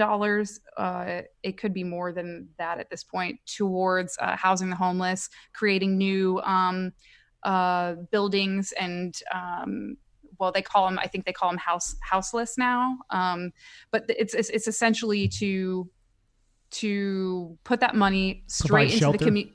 Right, to provide shelter, put that money straight into the community, and offer, and the specifics are laid out, and in fact I could probably even pull it up, but the specifics are laid out as to what the plan is, but it all has to do with putting the money back into the community. And unfortunately, like, that means, getting rid of officers, decreasing training, and all that kind of stuff. And look, I get it, they're scraping and trying, like, we're having the biggest financial crisis in our city since the Great Depression. So it's this happens to be a very, I think they feel a very appropriate poll to pull from the police department. But yeah, that's essentially where they hope to put the money. And it's, the police department just happens to be kind of that resource right now, because I think it's becoming more in vogue to use them as that scapegoat kind of. So it's become fashionable to blame the police for all your woes.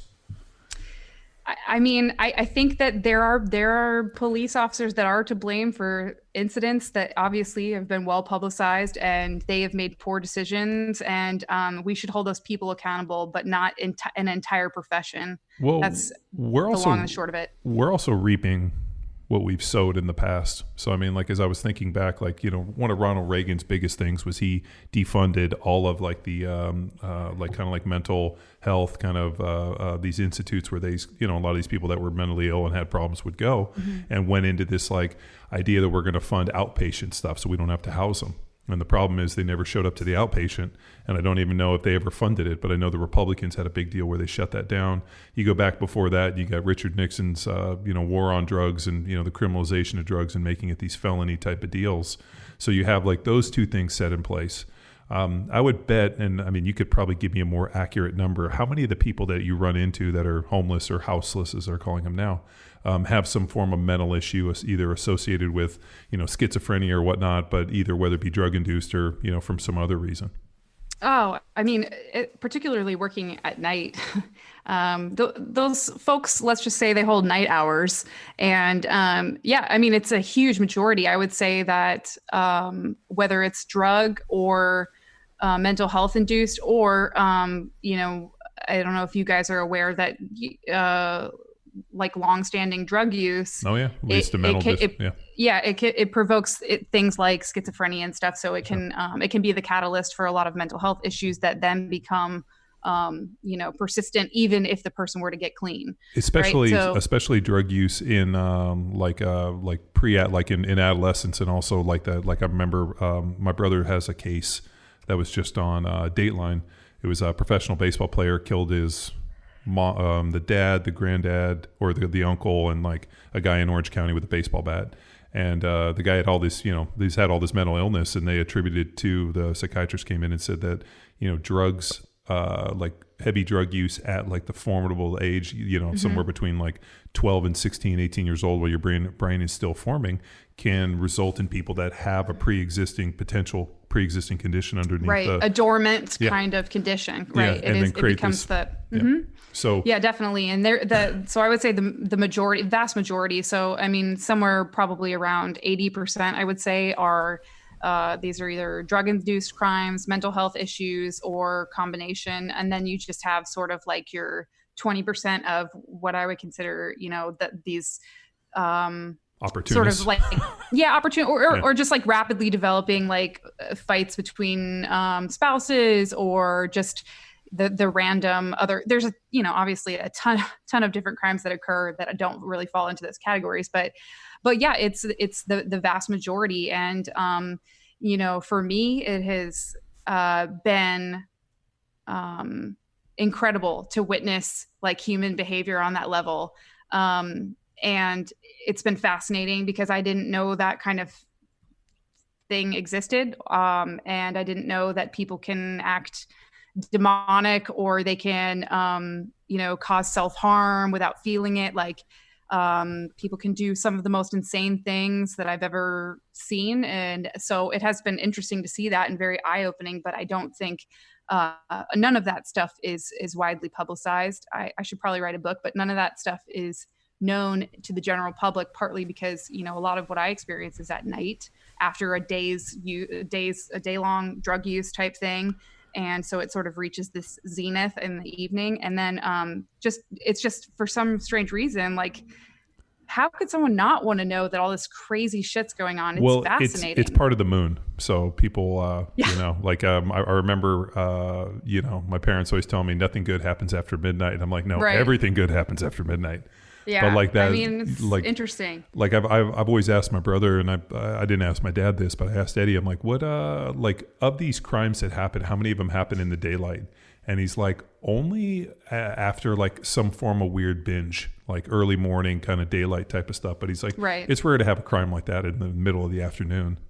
Yeah, you know? I mean, and that's not to take, you know, anybody who works day shift is probably like, shut the fuck up, Cali. But there are definitely crazy shit. There's crazy shit that happens all day long, right? But I think you would say that your average officer in police in Seattle if they end up switching to nights, it's because they're tired of taking like shoplift calls and that kind of thing. So would you say that maybe, while I'm not advocating for the defunding of the police, I think it's insanity, but there should be some either state or federal funding kind of to go back in time and create places, either hospitals or something, for these people to go to, because they shouldn't be living on the streets. I mean, as you've seen, they're not mentally fit to actually live in society the way that we, off of our kind of, I guess you could say, like, value system, the way we view it. And I really think that, like, putting those people on the street is just putting them into this, like, I guess, like opportunity of crime. So, like, the question is who's putting who anywhere. I mean, there's resources have been offered to people, and if you're talking about taking people on an involuntary basis, we do that throughout the night, and there's only a certain amount of hold period that you can hold them at the hospital or whatever. So if you have a mentally ill person who is also a drug addict, which is, those two things often go hand in hand. They're not going to voluntarily go to a state hospital and receive treatment. They're going to continue to lead the lifestyle at which they're accustomed or addicted to, and so you sort of have to think about, are we willing to then take away this sort of freedom, this volition, just to get these people the help they need? Well, we'd like to say yes, but at what point do we lose that self-freedom? Well, we already have a model for that. We saw it in COVID. I hope you guys catch my sarcasm in that whole thing. Yeah. No, I get it. No, totally. I get it. And that you're more making a comment about COVID, the whole response to COVID, than you are actually about a solution for mental health. I get it. But I mean, what's amazing is how quickly, out of fear of something like this, that people were so willing to give away their rights, and then shame and attack. I mean, like, it's blown my mind. How people have acted. Fear is a powerful motivator. Well, yeah. It is. I mean, like, you guys have heard me say numerous times, like, how do you move sheep? The dog barks and fucking runs at them and creates fear, and that's how they move. So unfortunately, the fear of what's happening in Seattle and defunding the police hasn't become a reality, because those people haven't shown up like zombies and kicked in the mayor's door and slit his throat. But unfortunately, that's what it's going to take. Yeah. Well, so if I can just make a comment too, that my friends in Seattle like to joke with me because I had, like, one of the most well-timed pregnancies ever. I became almost too well-timed. Yeah. So when COVID hit, I was just starting light duty, and then they had me working from home because someone in, like, an adjacent office got COVID, and it was just, the hysteria was kind of like peaking in Seattle around that time. So anyway, I ended up working from home during that time, and then eventually getting permission, since I was working remotely, to come out to the East Coast to be with my husband during this time. Thank God for that. I mean, I can't, like, thank my chain of command enough for allowing me to do that. And then obviously the all this social reform that's been occurring as a result of the George Floyd incident. So that all happened.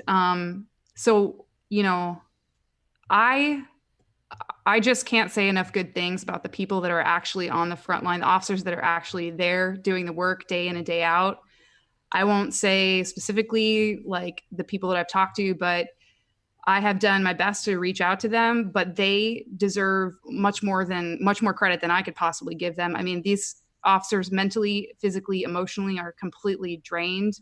If I could be there and be with them and help support, I would love to do that. They tell me, like, hey, like, you should be glad you're not here. Don't come back type thing. But I can't give them enough credit. It's just, they've broke down in tears, men, women alike, to me. And they feel like their life's work, and the only thing that they ever wanted to do with their life, helping people, and getting people out of bad situations, doing their job and doing it really well. They feel like it's all just been for naught, and that they're sort of lost, and they're wondering if they're going to be targeted, an act of violence, like things that have occurred in Houston, where you get someone who shows up in your parking lot the officers' parking lot and then just opened fires on officers arbitrarily, just randomly. Yeah, that happened in LA when that guy rolled up on those two cops that were sitting in their car. Exactly. And so these are real concerns. And I just, I doubt anyone I work with even listens to this podcast, although some say they do, but I can't give them enough credit. And I feel a tremendous amount of guilt not being there, but I know that those officers, if there's any city that can, keep their cool under this type of environment, it's the people that I work with, because some of them are former lawyers. Some of them are former teachers. A lot of them came to police work after having like a whole life, having kids. They're patient, hardworking individuals. And, I just can't give them enough credit. There's probably it's a thankless job. Yeah.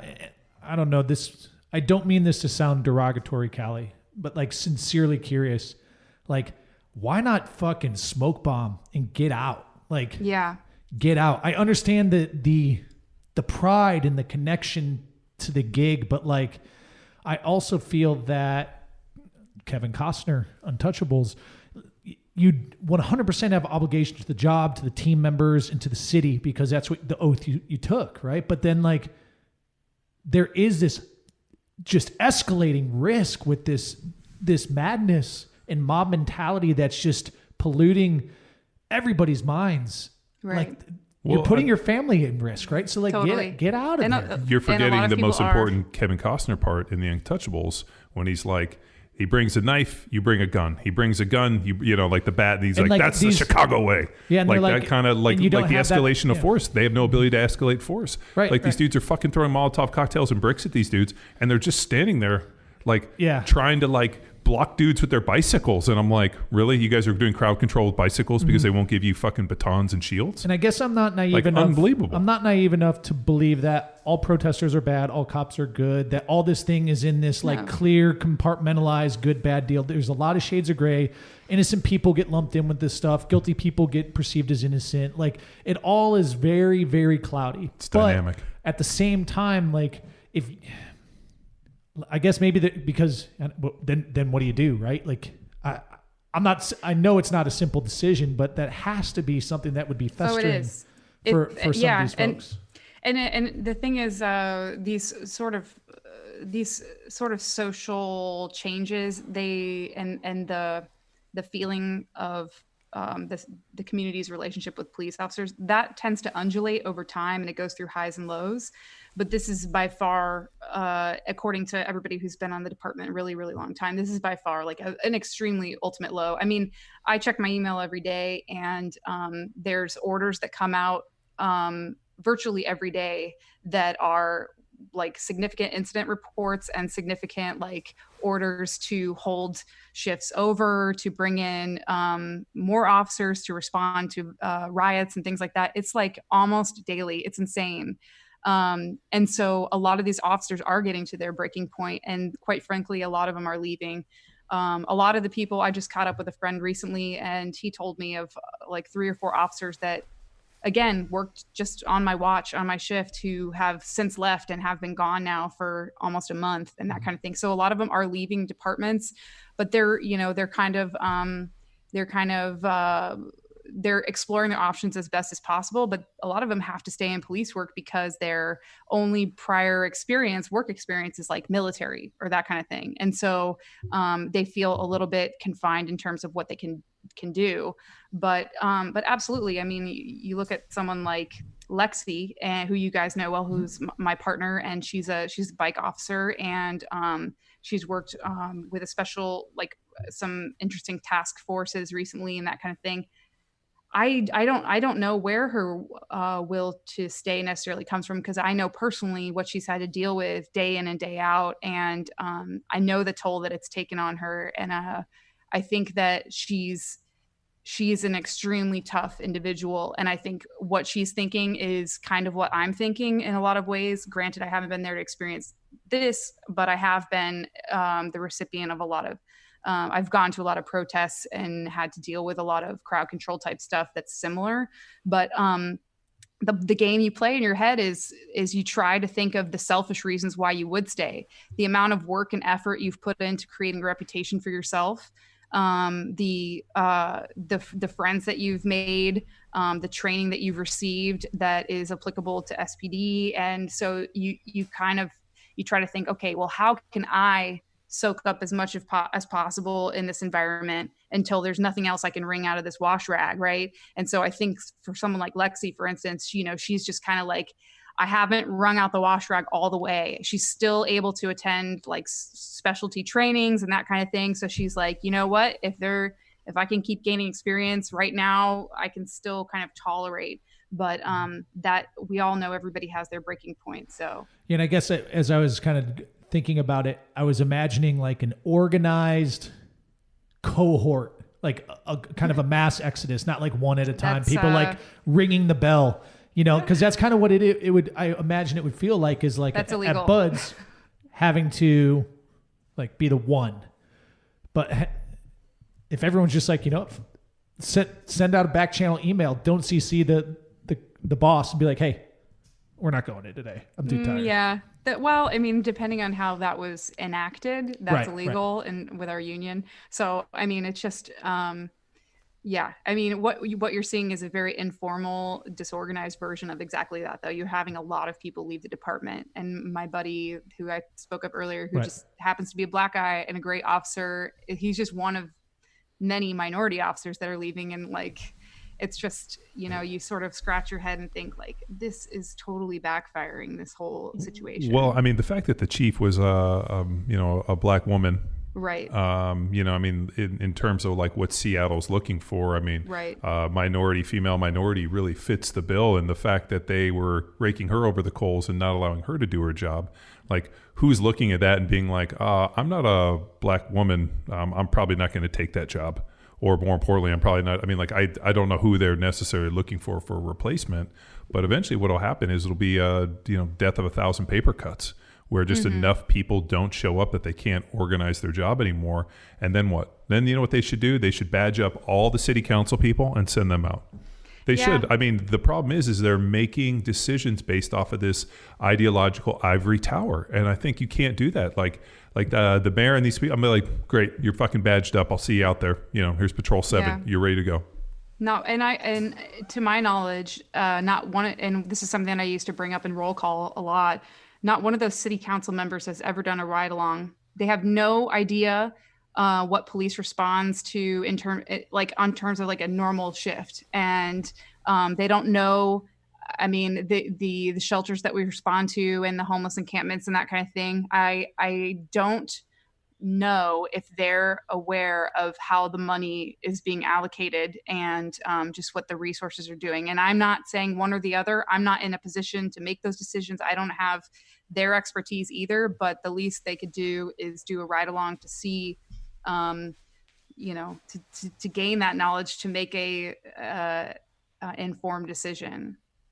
I read here in Austin, they also defunded $150 million or something like that. But the article in which I read painted the picture of the negative longitudinal effect, because that's 2 or 3 police academy classes that are now gone.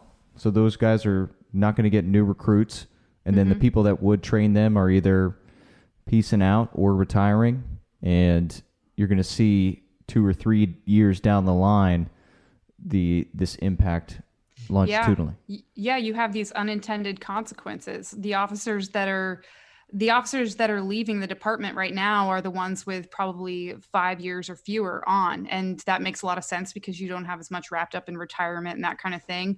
But what you have now is a whole generation. They're typically younger officers, right? So now you have a whole generation of younger officers who are more in tune with what communities want. They're typically more diverse, right? So you have these younger officers that are going to other departments when that's exactly who we need. And that's, again, another kind of unintended consequence, just like, and then who are you left with? Like the old timer who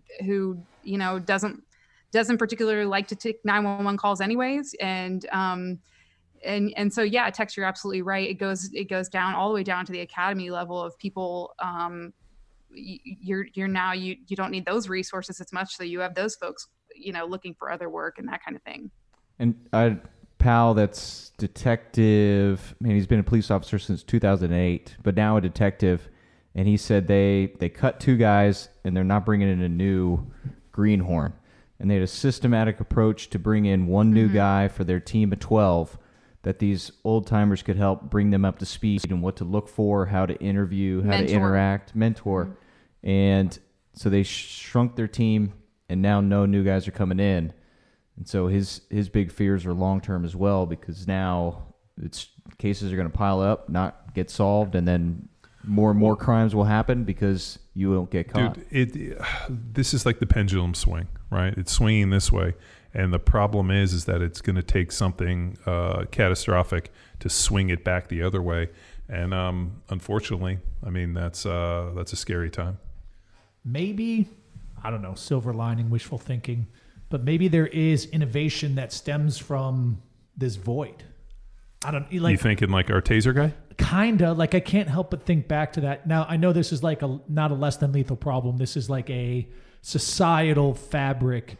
Like, something is torn in like the societal perception of law enforcement. You know what I mean? So like there is a very human disconnect here, but I also am curious. Like, so I can't help but think of Rick Smith, right? Yeah. Yes, Rick Smith. I can't help but 321. Think of if this could be a catalyst towards something like that. But then here's an issue too that I've got into, and just kind of straw man polling and just talking to people. The amount of people that I've met, especially people that are extremely inflammatory and this and, going through, I'm like, what are your interactions? Have you ever had a negative interaction with the police? No. Mm-hmm. Very few. Like, the amount of people that have had, or like all their negative. Well, I got a ticket once and the cop was a dick to me. And I'm like, well, did he pull you out of the car and fucking beat you or tase you or do this type of stuff? Well, I saw on TV, and I'm like, so what you're telling me is that the social media and the way that it's being presented to us is polarizing you into an opinion that's not based off of your interaction. I've had plenty of interactions. And that's not to say those things don't occur. I agree completely, John. But, and I know you know that, right? But it becomes the norm, not the exception. Norm. Exactly. Yeah. And they're not seeing the backstory. They're just showing you the one incident. They're not showing you the 45 minutes leading up to that. Right. Like, it kind of reminds me of, for instance, like either parenting or giving birth and that kind of thing. You only hear, or whatever, you only hear like the nightmare stories. Nobody says, no, it went pretty smoothly. And, you only hear like, oh, like all the sleepless nights and all that stuff. You don't hear like, no, like, yeah, that phase that goes by. It's not that crazy, like, and that becomes the sensationalized aspect becomes the thing. Or the good stuff of like, hey, I'm up at 3 a.m, like just hanging out with my kid, and like it's all quiet and dark, and you're like, I should be sleeping, but like at the end of the day, like I'll never get this memory back, and like as many sleepless nights as we have, like I don't probably portray that enough of like the really cool moments of like sitting there looking at your wife and you're both holding kids and realizing you guys haven't showered in 2 days, and you just want these things to go to sleep, and like kind of being like, don't worry, we're going to get through this, that's part of the good stuff. And I think what helps you earn your badge as a parent, I'm sure as a law enforcement, same thing. Like the way you earn your stripes is by going through these perilous situations and dealing with this and coming out the other side victorious. So what we were talking about as you stepped away was that we've seen the pendulum swing this way. What's it going to take to swing the pendulum back is kind of a scary thought. Yeah, and that's exactly what I was talking about with, you see people kind of garner a bit more respect for police when something really significant happens and the police have to respond, and nobody wants that to happen, right? But unfortunately, that's just the kind of environment that we live in, where the minutia, the seemingly like minutia stuff that we do on a daily basis, none of that stuff is recognized, or even like the dangerous shit that we deal with on a daily basis. Like there are many days where you fear, like I was scared to go to work because of things that happened the night before. Like I'm not ashamed to admit that. Like I was scared to go to work, and that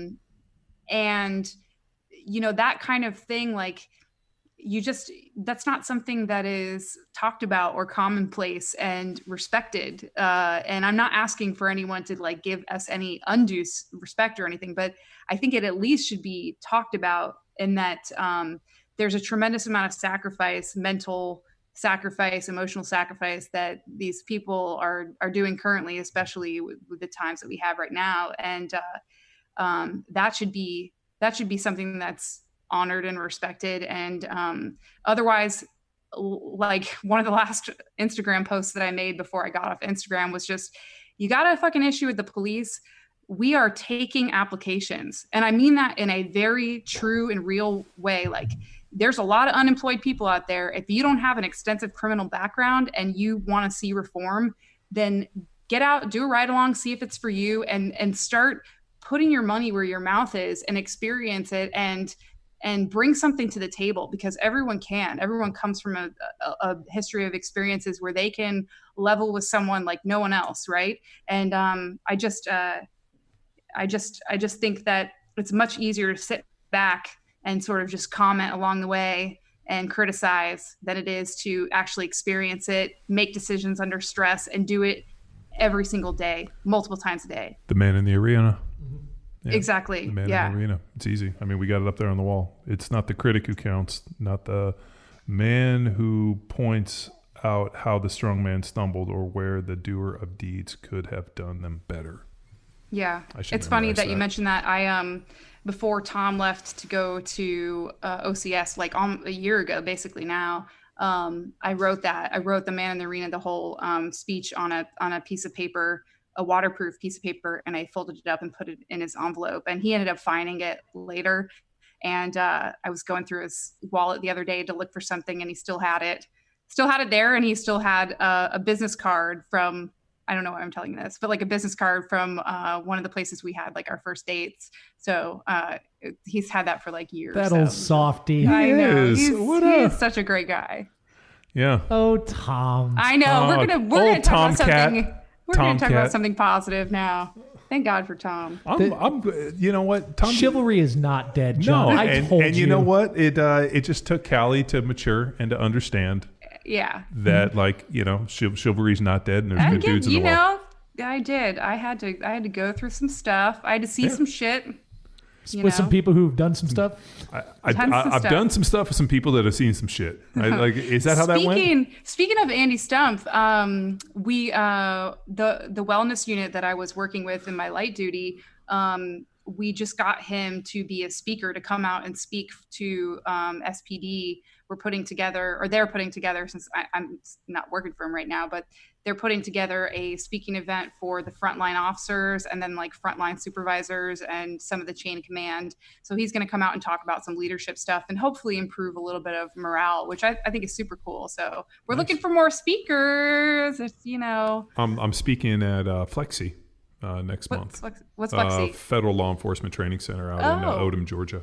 So nice. I'm going out What's your subject matter? I still got to create their talk, so I'm going to repurpose one. But I think they want to do more like interview kind of stuff, because it was supposed to be an in-person event, and then of course in the COVID deal, now they want to do like more like an interview and like tape and like put it. So we'll see what happens. Yeah, well, that'll be cool. That'll be really neat. Yeah. Anyway, do you guys have any other questions? Because when we talked about what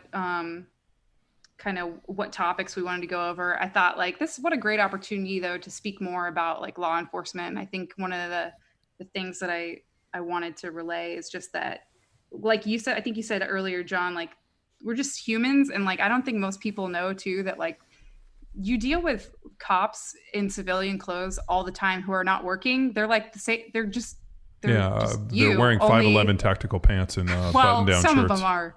Yeah, some of the douchebags are, but they're just like they're just normal people, and I think like we forget that you can meet someone, really like them, and then now we live in a time and age where if you find out they're a cop, like I remember meeting someone once who found out that I was a cop within like 10 minutes of meeting me, and really was extremely disrespectful to me, and said that, anyway, had a bunch of negative things to say to my face. And it was like 5 minutes ago, we were like chatting like we were old friends. And so it's really unfortunate, the divide that it's occurred. Dude, I'm telling you, it's the media and the polarization. It's the 24-hour news cycle. Like, I don't think like it feels like a den of pit vipers fighting for their next meal to try to get another hit, and they just put out the most grotesque, awful shit.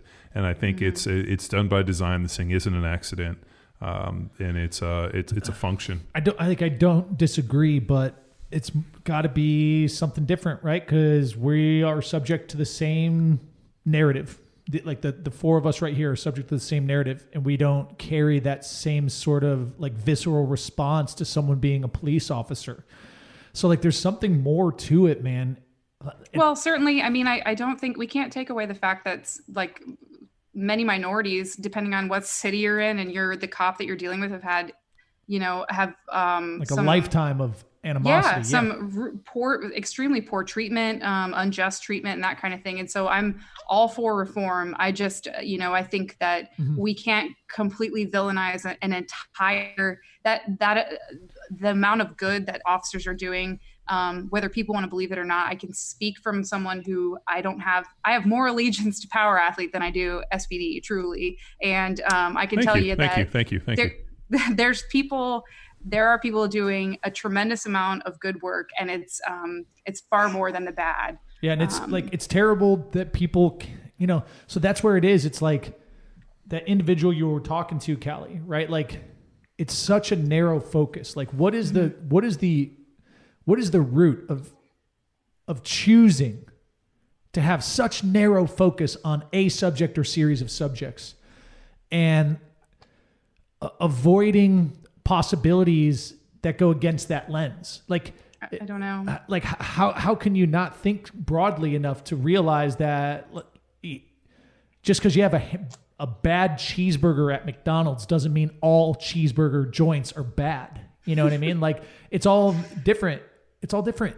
Like everything, I don't know, so much variance. So what you're saying is we need like the In-N-Out burger of law enforcement? Oh my God. We have it, John, and have you seen Judge Dredd? Dude, So I've also like in terms of like the pendulum swinging in the void that we've created here with law enforcement, like is there an outcome here where there's a new level of law enforcement? Not like a replacement, but you have like we're gonna have to figure out something because between the National Guard, whatever's working. Well, we worked with the National Guard. Right. I don't know if that's no. But I think it's gonna have to be something more like Rick Smith. I mean, like there's a problem, send the drones out, shock everybody unconscious. And then go pick up the pieces and watch the video. Like a private police force. No, but I mean, think about that. Like a crime's in action. You send out your drone, shocks a person unconscious. You watch the video, and then you make the decision before they wake up and be like, "Oh, yeah.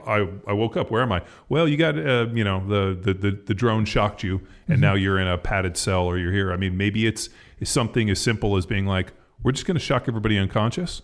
And then we're going to watch the video because we have cameras everywhere. This is if we're wrong, you get $1,000. You get $1,000. Yeah, this I'd be is like, George all right, Orwell. shock me, man. Well, this is George Orwell's 1984, where now all of a sudden Big Brother is everywhere watching. And what we do is instead of dealing with this stuff in terms of like bringing in a person, we just send in the drones and shock everybody, like Rick Smith talked about. I mean, I know it sounds crazy, but it's true. I mean, as long as we have humans making these decisions, there's going to be fallibility, and there's going to be mistakes made, and we've seen it in police work, and the consequence is sometimes death. And oftentimes, though, there's a lot of police officers making split decisions that end in death. That was the right decision. Yeah. And you can't discredit that too. Well, think about all the Monday morning quarterbacks. Everybody wants to fucking Monday morning quarterback this stuff, and we have a Monday morning quarterback. It's called the legal system. Yeah. I apologize if you guys can hear Josie feeding right now. I can try to edit out. We just need you to turn the camera down a little bit. So I have the camera like strategically angled, up, and I could see you being like, Kelly, what would so like if there is a tomorrow or a future for the Hinz, and it's not with SPD, like are there any aspirations? Anything you would want to follow up on? Maybe open like a restaurant or something, a nice maybe like greasy spoon, like a breakfast joint, decaf pumpkin spice a coffee joint. Yeah. Fulfill your dreams of becoming a barista. What about a like antiquing, like opening a small antique shop with your mother? No, those things never occurred to me. No, opening my own like Guy Fieri style restaurant didn't really occur to me, but With those eyebrows? Come on. Yeah, I know, right? I think for me, prior to going on to light duty, before I knew I was pregnant, I was sent to do some executive protection training. This is some irony, which is I was slated to go to do protection for the mayor. And then I, found out I was pregnant and was put on light duty after doing patrol for a few more months. So anyway, I received like some pretty nationally recognized training for executive protection and met a lot of like cool cats there and a lot of interesting people who weren't police officers, but maybe were prior police or working. I met a guy who protected Arnold Schwarzenegger. I met people who do executive protection for like Boeing execs and that kind of thing. So I might, since I have the credentials now to do that, I might consider doing that. It could, the only issue with that is it is quite a bit of travel. It can be, but that's something that I would consider doing because, it's similar. It's along a similar line of work, I'm qualified. That's what Big Matt does. Is that what he does? Mm-hmm. I didn't know he was working. He does EP work. He works for I'm not going to use the guy's name, but a very high net worth family. And they do 2 weeks on, 2 weeks off and do these kind of like roving patrols. And they do I think there's a team of 12 guys and they guard different people. There's 2 guys on each member of the family. And he travels for like 2 weeks with these individuals. And that's a pretty good schedule. Yeah. And he goes 2 weeks on, 2 weeks off. And there's actually like a demand for females because there's a lot of female executives who want, and it's more appropriate to have a female EP person because you can follow the female exec into the bathroom and that kind of thing. And so it's a little bit more appropriate, but there is a high demand for females, which this may be news. I am a female. What? So. Hey, text Google, is Cali a female? Prove it. Put out, you do have a small human suckling from your boob. That could be superimposed, John. Well, cats have nipples. Could you milk me, fucker? Cat milk. Cat milk is what we feed our daughter, John. I'm actually feeding my cat right now, which is the interesting part. Who, Popeye? George. Oh, Popeye, he gone. George. Did you get rid of, now that you have kids, did you just get rid of your cats, you cat hoarder? No way. No, it goes cats, Tom, kids in terms of priority. I can't wait for you to get a dog. George Clastanza, is that what it is? Cat stanza. Cat stanza. Claustanza would have been hilarious. Oh, okay. No. No? Oh, come on. Let's get a big burp. I know, dude. She's gonna barf. She's gonna Luke Summers all over my back. Listen, here's the system: you got to shake them and slap them, so they, I found if I put their chest on my hand and kind of leaned them over and gave them like a pat this way, that one worked better for me. If you just drank a gallon of milk and you put your hand on someone's stomach and chest, of course they're gonna burp it all up. My goal is for as much to stay in as possible. Oh no, I was strategic. I could burp like kids, no problem. I just give them a little pop. Mm-hmm. Get them right out. No pop. Anyway, I hope I didn't take it too much to negative town, but I did. So. Yeah, did want to. No, that's my job. About that. Oh yeah, exactly. That's my job. Well, you did a bad job. Yeah. What are you guys gonna do? Are we gonna reconvene for Summer Strong this year? Like, what do you think the future is? Has anyone talked to Bert? Yeah, no, I think they're gonna rally Summer Strong again. I know that they were pretty crushed to not do Summer Strong. So everyone was. We were all just. Well, I mean, there's no Power Athlete Symposium either, so I mean, it's probably better to hiatus this thing out, and but I think Summer Strong will be, a good event. I'm curious to know what this whole deal looks like in May of next year, and then if they're gonna reduce the amount. I mean, who knows? I just kind of hope. Can't we just like have a reunion where we do like a Power Athlete like sleepaway camp type thing, but in like Buenos Aires or something like that, like Portugal. What do you think about Portugal? Barcelona. I'm into it. So I'm not against it. Our boy Barcelona. Dicas. So I was on a podcast. This guy Dicas, hit me up. Big Power Athlete fan. Has a huge following is in Portugal. Has like 360,000 subscribers on YouTube. And so I was on his podcast, and he's like, we would love to host you guys if you guys want to come. And I'm like, if you can book a seminar, even if it just gets one person. One person. Right? We're going to fly. We just write it off. Dude, let me tell you. Companies are out there. Yeah, I mean, we're just going to write stuff off. But I was like, they're man, the ones if you can get enough people there where we can actually get the crew, we'll come over in full force. Yeah. I'm assuming I'm invited on that. I'm not up to date on the content, but you're going to need someone to hype the crowd. And I think I'm just the woe man for the job. Yep, you know it. I got to bring the bullhorn. Like what's the little video clip with the African dudes dancing with the caskets on their shoulders? Have you seen that? The African casket dancers. So at their funeral, you pay these dudes and they come in and they do all these crazy dances. Like there's 6 of them in unison with the casket. Yeah, you've never seen that? No. Is it like Blue Man Group for funerals? Dude, it's the best. And every time I see it, I'm like, well, I'm getting cremated. I don't want to live in a box for the rest of my life or eternity. But I'm like, I want those dudes with my urn. I did have a question, though. I don't want to get on a crazy social media tangent, but let's do it. You know me. Can I just ask you, how? Because I know you guys. I know where your head's at. I know where your priorities are. I know what your heart tells you. How are you guys on social media still? How can you be on Instagram? And I mean that not in a judgy way. I just mean it in sort of again, I know you, and I just don't know how you can do that. I would say, and I'm not going to speak for Luke, even though I know that you two schlubs, the amount of content that we within our personal pages, the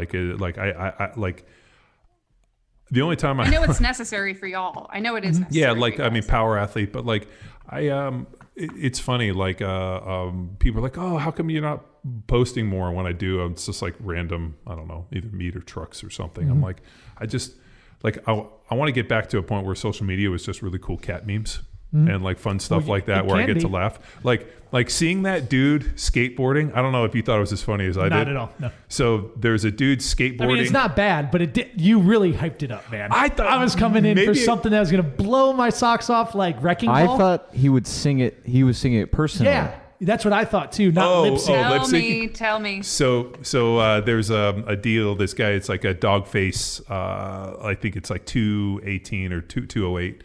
But he's basically this old vato gangster dude, and he's high as fuck, rolling on his skateboard, and he's holding selfie mode. Yeah, he's holding selfie mode as he's riding his skateboard, and he's drinking out of a bottle of a big bottle of cranberry juice, Ocean Spray, listening to Stevie Nicks. Is it Emotions or Dreams? Yeah, I forget the Stevie Nicks song, but he's listening to it and you hear it playing, and all of a sudden the dude seamlessly drops in and starts lip syncing the song as he's skateboarding. I think it's hilarious because all I'm picturing is I don't know. I even asked Nate. I'm like, Nate, have you ever been this high? I asked Turley. I'm like, hey Turley, have you ever been this high? And no, bro, nobody's been that high. I gotta see it. I'll laugh at anything, and it sounds dude. It's pretty hilarious. So then I didn't think anything of it, and then Nate forwards me the guy's profile. I click on it. He's got 575,000 followers on Instagram. And I was like, holy shit. Dude, I think it's hilarious. Just the fact, I can imagine driving in LA and seeing just some old vato gangster on a longboard, totally high, just carving it up, singing to Stevie Nicks. You're smashing some cranberry juice. I'm like, this is the most random thing I think I've ever seen. And he's got a tattoo on his head, and the dude is pretty good, man. I mean, but his ability, he lip syncs it and hits it perfect. That's, I think, what I was impressed by. Yeah. And I'm like, did he do this on the first try, or was he hold on, let me do this again? I think he just hit it. I don't know. Moral of the story, that's why you're still on Instagram? Funny content, I guess. The other one too is probably Luke was telling me yesterday, he's gotten really into trying to pour that resin on your table. I've been pretty obsessed with trying to kill pigs around here. So I've put in Instagram, and there's a whole bunch of pig hunters on Instagram, and they post how they set it up in their rigs. And so I've been kind of really focused on trying to educationally trying to figure out how to bait them, what their tracks are, how people are killing them. And like the pig extermination has become like, I'm pretty into that. Like I follow a bunch of hunters here in Texas, so I'm kind of into that piece. And I guess I wouldn't say I'm on it. I mean, there's a lot of good food stuff here in Austin, so I want to see. Yeah, I want to see people killing pigs and food. The extent of my usage is probably 20 minutes a day, if that. And on the weekends, I don't need I tend not to even have my phone next to me or on me. But I noticed. I'll answer DMs if people DM me. Like through, my God. Like it's usually you mean on the weekend? Like power athlete folks? No, like, it'll be like power athlete folks have a question about the academy or programming or anything like that. So I'll answer that. I try not to answer any DMs on the weekend. There's a like every once in a while, like a super hot girl says like, "Hey cutie." So I usually bite on that. Dude, and I do. I usually send them back. Not today, ISIS. Not today, ISIS. No, and then like kind of like John, if I feel like sometimes I just want to jump into some mindless content. I follow World of Engineering, which is super like just cool like engineering shit, or Calvin and Hobbes. That's legit. Or this dude Nathaniel Pyle. Quit. I think I've sent you some of these a while back, Cali. These comics of like it's the aliens who are like that's super hilarious. Literal. So like that's like it for me is those accounts, and then I do. I don't know. I guess I probably I kind of do an obligatory check on a lot of the Block 1 coaches I have on a list, and like make sure they're doing good. In terms of like their content. What about truck pages? What about truck pages? Nah, I'm all right on that. I'm like kind of into obviously the square bodies, but we're into like the CUCV. Like I follow one of the hashtags for like K30 to like see what's up with like 1-ton trucks. Maybe I was just following the wrong shit because no, you're not. I mean, because even on my feed, like I'm served. I try not to click on the little magnifying glass. So like what I've done is I've tried to be like, all right, I'm not following any fucking like, so yeah. Like, but if you want to go look up World of Engineering or your Calvin and Hobbes, you got to do that shit. Yeah. But like, man, it's been tempting to pull the plug on it, but I don't know. I guess we need to have an internal discussion on that. I don't think that would be like, I don't even know what I'm contributing to it. I don't know what people are following me for. All I know is McQuilkin has like 200 more followers than me. And I keep I venture in and out of like, do I just bite the soap and get in on this and get to 10,000? Are you, how many do you have? 93, I think. Dude, how many do you have? 9,500. Wow. More than that, listeners, if you're following McQuilkin, tap that unfollow button and go to the Luke Summers on Instagram and tap. I think I have 17,000. Are we still rolling? Yeah. Because here's what you'll get from me. It's September. This will drop. Oh, I thought that was John yawning because I'm about to give Wade's Army some plug because we've crossed the $90,000 mark within the first 30 days, which is saying something. And we have 6 weeks until Wade's Day. Boom. So join the Fight Friday post showing off the new Wade's Army shirt, which Cali is wearing. Looks lovely, Cali. Oh. Turn. And then mixing together training videos, showing some movements that we're representing within Field Strong or some jiggy shit, which we're playing around with and finding a place within the program and have the opportunity.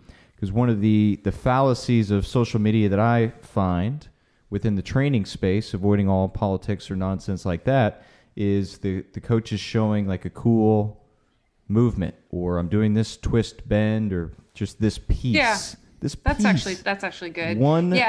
One thing, and that becomes then you get in the comments, and coaches are like, tag, hey, let's do this in our warm up, or add this to the class, and that's a different perspective than ours with the power athlete developing and unlocking athletic potential. Well, so, isn't like Instagram? I kind of think Instagram's a lot like a restaurant. You can go eat, like you can kind of set it up anyway. Like, and I think the problem is people follow, certain things, and you're like following CNN and Fox News and Breitbart, and like you're following all this stuff, and you're like I'm not like the world that they're portraying isn't what I'm seeing within my neighbors and my company, and how I'm like it's like an alternate reality, and you're like, man, like if this isn't the reality that I'm seeing, just I agree. I think I think it's probably more my fault, like user error, and the way I'm using it and the way I've decided to consume information. more than it's, than it's like the machine that's the problem. I think like you're absolutely right. It's a tool. It's a tool if you know how to use it appropriately. And I just was like, especially when all of this anti-cop stuff that was coming out, I think I was like, it's personal now. Like, it's whatever. Well, you just got to delete it. Like, look for, I like food. I want to see 1-ton trucks, and I want to know how people are killing pigs. Other than that, I don't really care.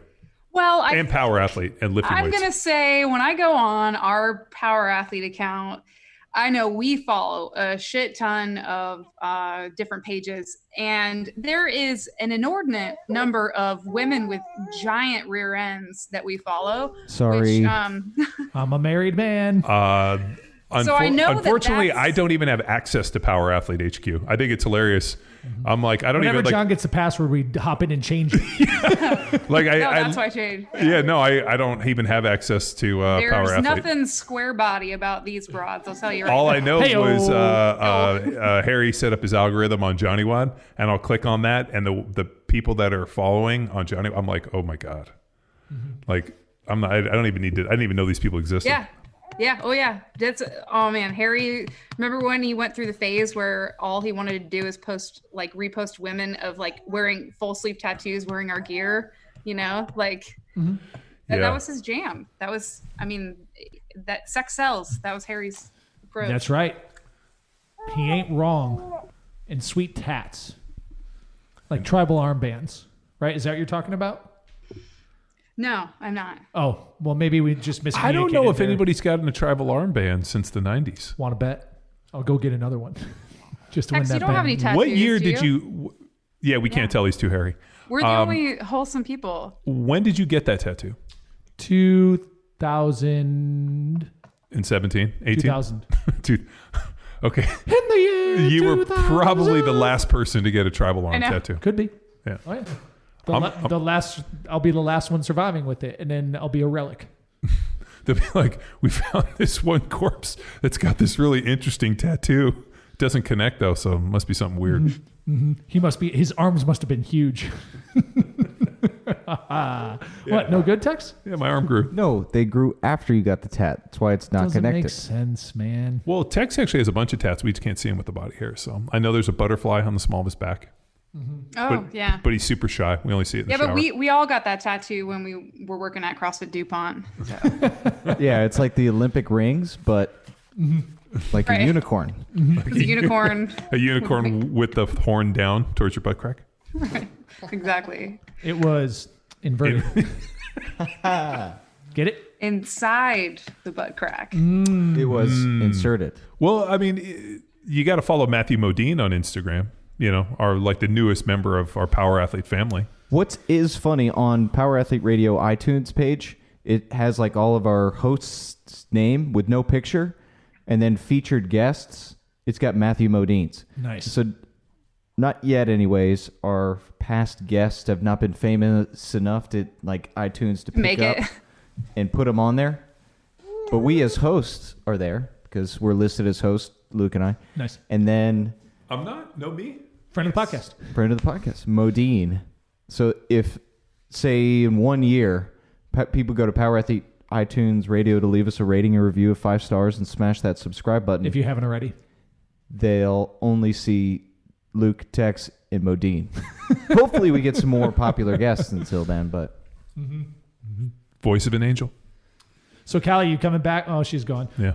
All right. Well, mommy duty calls. I think that's it. All right. Well, ladies and gentlemen, this has been a wild ride with the crew. We are pleased to have brought you another episode of the premier podcast in strength and conditioning. And do what Tex said. Go to iTunes. Did you say it again? Strength. Zero. That's right, ladies and gentlemen. And I guess if you have a question, call the hotline 929-464-4640. That's Zero. That's right. Oh my God. How much do you love being like a faux radio host right now? All right, ladies and gentlemen, it's time to fry up some eggs and get some bacon and biscuits. We are going to get this radio hot. And when I say it's hot, it's hot. Coming up is local weather. We are in Austin, 74 God. visibility, 4 miles. Barometric pressure is 14 nautical light years. How cold is it? Just cold enough to get hard nipples. That's right. Most common things said in the first 5 minutes of Power Athlete Radio are the weather, Jean Welbornay, a special friend of the podcast, special guest friend of the podcast. What else? Like the most common things that we hear in the first 5 That minutes. French guy, he's such a dick. Yeah. Burn ban is off. Yeah. But I was thinking about calling the hotline the other day and just trying to use as many impressions as possible. I was going to pretend like I was your dad, Luke, and call and remind you to brush your teeth. Hey, don't forget to brush your teeth. Is that the way he talks? Because that's not how it Have you guys got many calls on that, though? All day. It blows up all day. No, it does Lots not. of dick pics. Isn't it just like an online No, number? you can text to it too. Oh, really? Yeah, lots of dick pics. That's right. No, it's not. Yeah, Luke's collecting them. He's been Dick printing them Vitale. out and putting them all over the office. Well, dick, Hubert dick, dick, dick, Cumberdale, he dick, just dick, dick, posts- dick, dick. Dick Nixon. Yeah, Dick it's Tracy. just Luke How many sending his dicks is own that? dick pics. A lot. Let's see. What other famous dicks Luke are and there? Dusty. Oh, The yeah. classic dicks. It's basically the same dick. Yeah. Dat dick. Dat dude. Dat. Dead dick dough. Dat dick though, for show. All right, ladies and gentlemen. Okay. I've had a great time, Callie. It's been great catching up with you. Indeed. Yeah. And see you in 100 episodes, I guess. See you in 1,000 years. We'll see you in Portugal. Bye. Now it's time for you to empower your performance. Head to powerathletehq.com/training to choose from a number of programs to meet your specific performance goals. And if you like to break a mental sweat too, visit academy.powerathletehq.com and become a real stakeholder in you or your athlete's success. Until next time, bye! Every road I ride